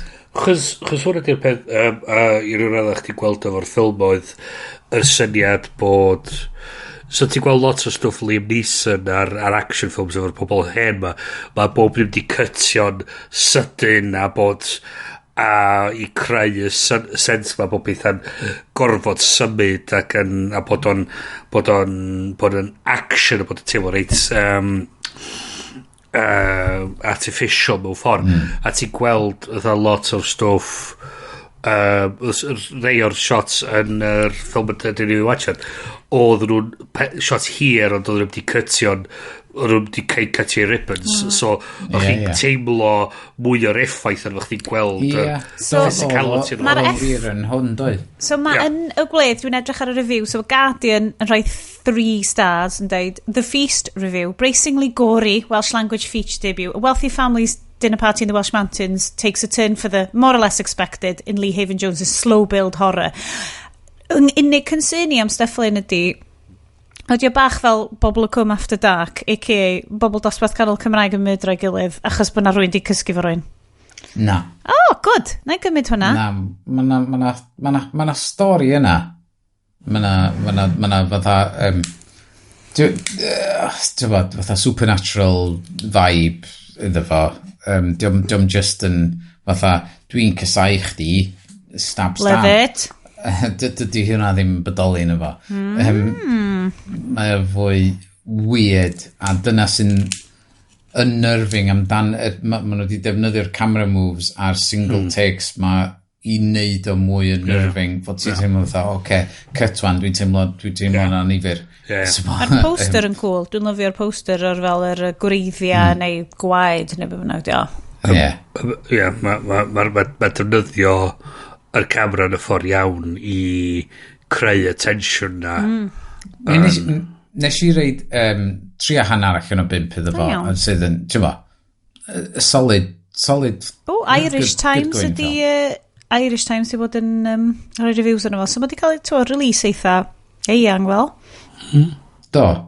So nes i fwynhau o, ond nes i... Dydy o ddim y teip o ffilm fyswn i'n mwynhau istaf a lawr o flaen. Dwi'n lyfio bod o di cael ei wneud. Dwi di weld o. Bryn, beth ti'n mwyn watcha? Wel, y peth mwyaf sgynna i ydy, dwi'n weld fyswn i'n teimlo waith os o ti'n argymello. Dwi'n teimlo na chdi sy'n mynd argymello. Un o'r pethau diddorol nes i weld yn ddiweddar eis i'r cinema lleol i wylio un o'r NT Live. So National Theatre Live. A be oedd drama'r enw Prima Facie. Mae yna lot o bobl wedi dweud bod o'n stunning. Mae o wirioneddol yn stunning. So Jodie Comer, One Woman Show. A eto ni dweud, mae'r cynnwys yn sôn amdan barrister ifanc sydd yn cael ei treisio gan un o'i cydweithwyr hi. So mae o'n anodd, mae stwff anodd i wylio a clywed, ond mae Comer yn arbennig. Wirthiol yn efo. Mae wirioneddol yn... Mae bob un llinell, mae hi'n gallu gwasgu allan bob dim sydd ar gael yn yr llinell yna. Mae ti'n gweld hi yn y cychwyn, mae hi'n yn fywiog, mae hi'n yn really sicr ei hun, mae hi'n mae hi'n hapus, mae bob dim, a wedyn mae'r trais yn digwydd, a ti'n gweld y cymeriad, mae'r physicality newid yn y cymeriad, ond ti'n dal yn gweld yr elfen o be oedd y cymeriad yn gynt, a mae Comer yn gwasgu hyn i gyd allan ond fo, a mae'n wirioneddol yn anhygol o beth i wylio, a ti'n teimlo fatha, ti'n cael kick yn the chest, ti'n gwachad hi yn neud hyn i gyd, chys yr shot ola, a mae'n anhygol. So trwy'r sioe i gyd, mae'r ffeiliau gwyn di bod a fyny'r waliau i gyd. A mae hi roed i ffeil hi fyny, a mae'n goleuo fyny. A wedyn mae hi'n eistedd ar y bwr ma, mae'r llwyfan yn mynd yn dwyll. Mae'r ffeil arall yn goleuo fyny. Mae'r ffeil arall yn goleuo fyny. A ti'n gweld fatha hein ydy'r achosion ma o drais a gymosodiadau sy'n digwydd. A ti'n teimlo fatha ydy y pobl yma di cael justice, ydym di cael ydy pobl di coelio nhw bod y peth yma di digwydd. A mae'n wirioneddol ti'n teimlo fatha fuck, mae hwn yn anhygol. Mae o'n drwm, mae o'n a haid i ddweud ydy o ddim a content warning yn sicr yno fo, ond mae o'n wirioneddol yn andros o sioe. Yn rhoi llais. Ia, yn sicr. So dwi'n eitha sicr, mae'n dal yn y cinema ar NT Live, a dwi'n meddwl bod yn mynd i fynd ar ei wefan nhw ar ôl hynny chi'n gallu gwachod o adra. So swn i'n dweud bod hwnna definitely werth gwylio. A hefyd rhywbeth ar Iestyn sôn tro dwytha oedd yr Light and Magic ar Disney Plus.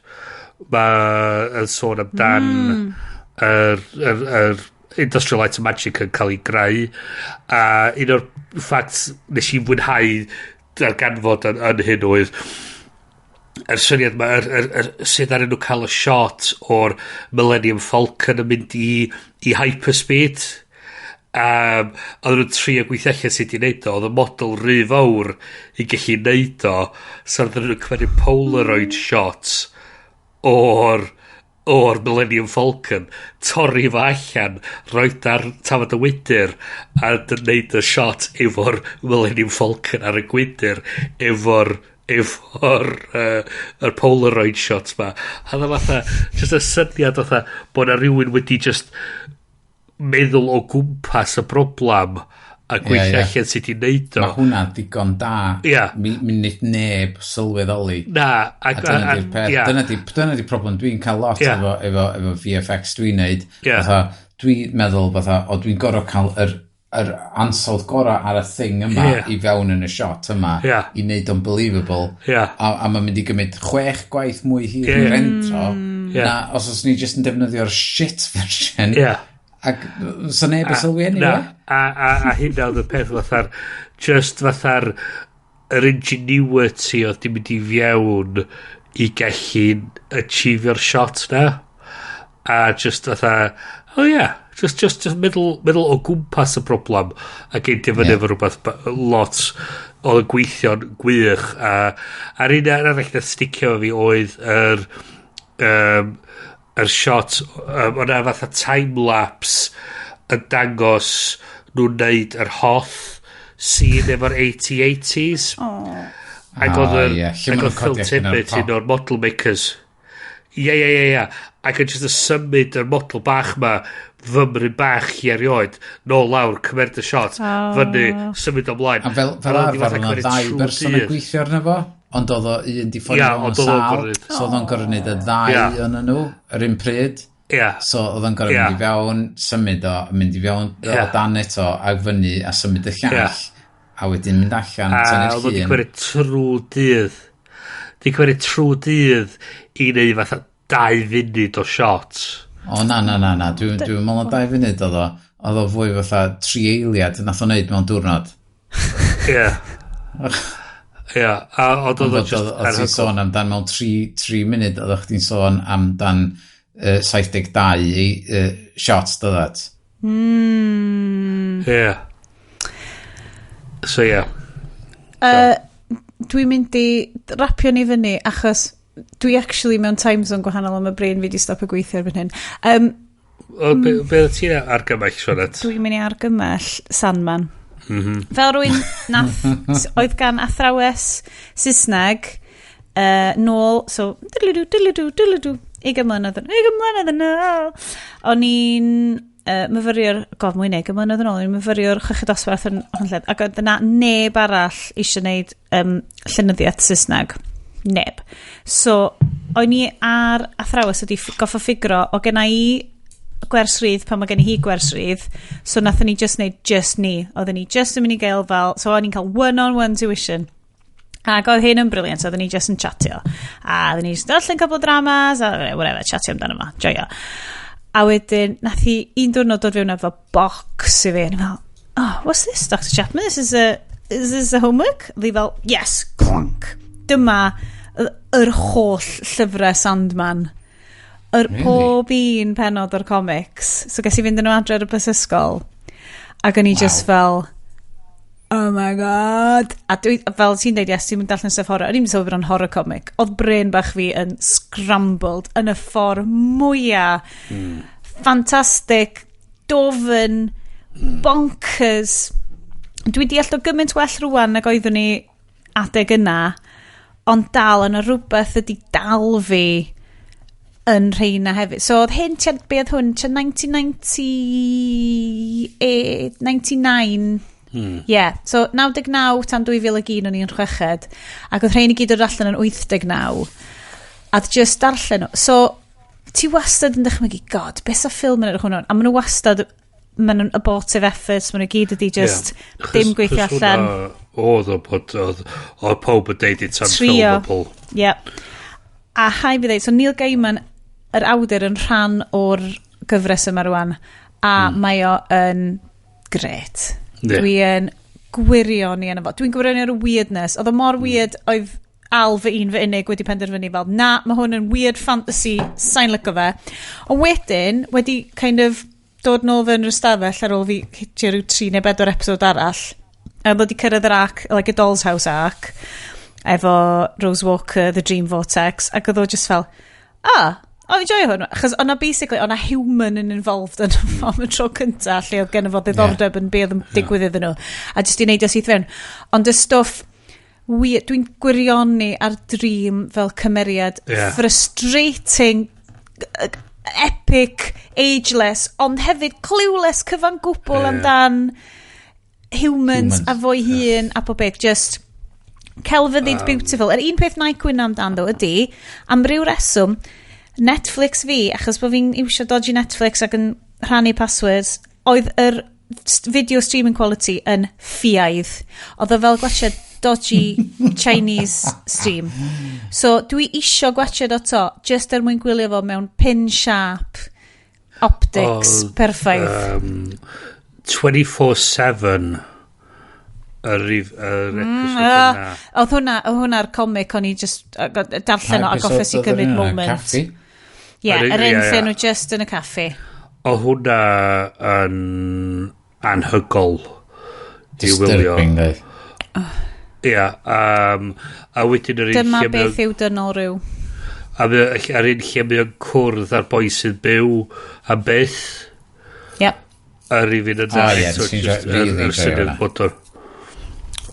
A just yn mynd yn ôl byth a benydd a siarad i'r boi ma a just gweld yn fatha'r dwi'n a hefyd Kirby Howell Baptiste fel Death mor annwyl a hwnna oedd chdi'n teimlo fatha mae hi'n fatha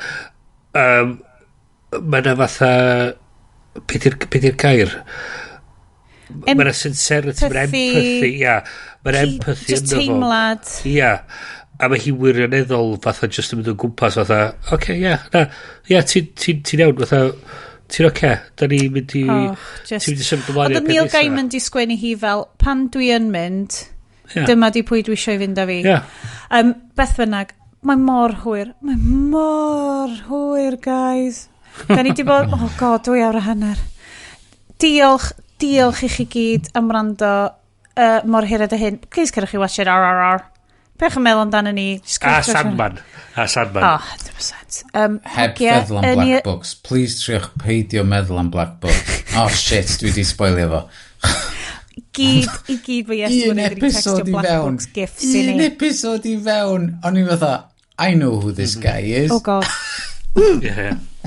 A wedyn, oedd Netflix wedi rhannu fel fanat o rwy'n oedd yn llythrenol wedi gwneud exactly yr un peth a Iestyn mewn dan. Ac Iestyn fel, damio, so ni wedi gallu cael that sweet likes off haglediad account gobeithio.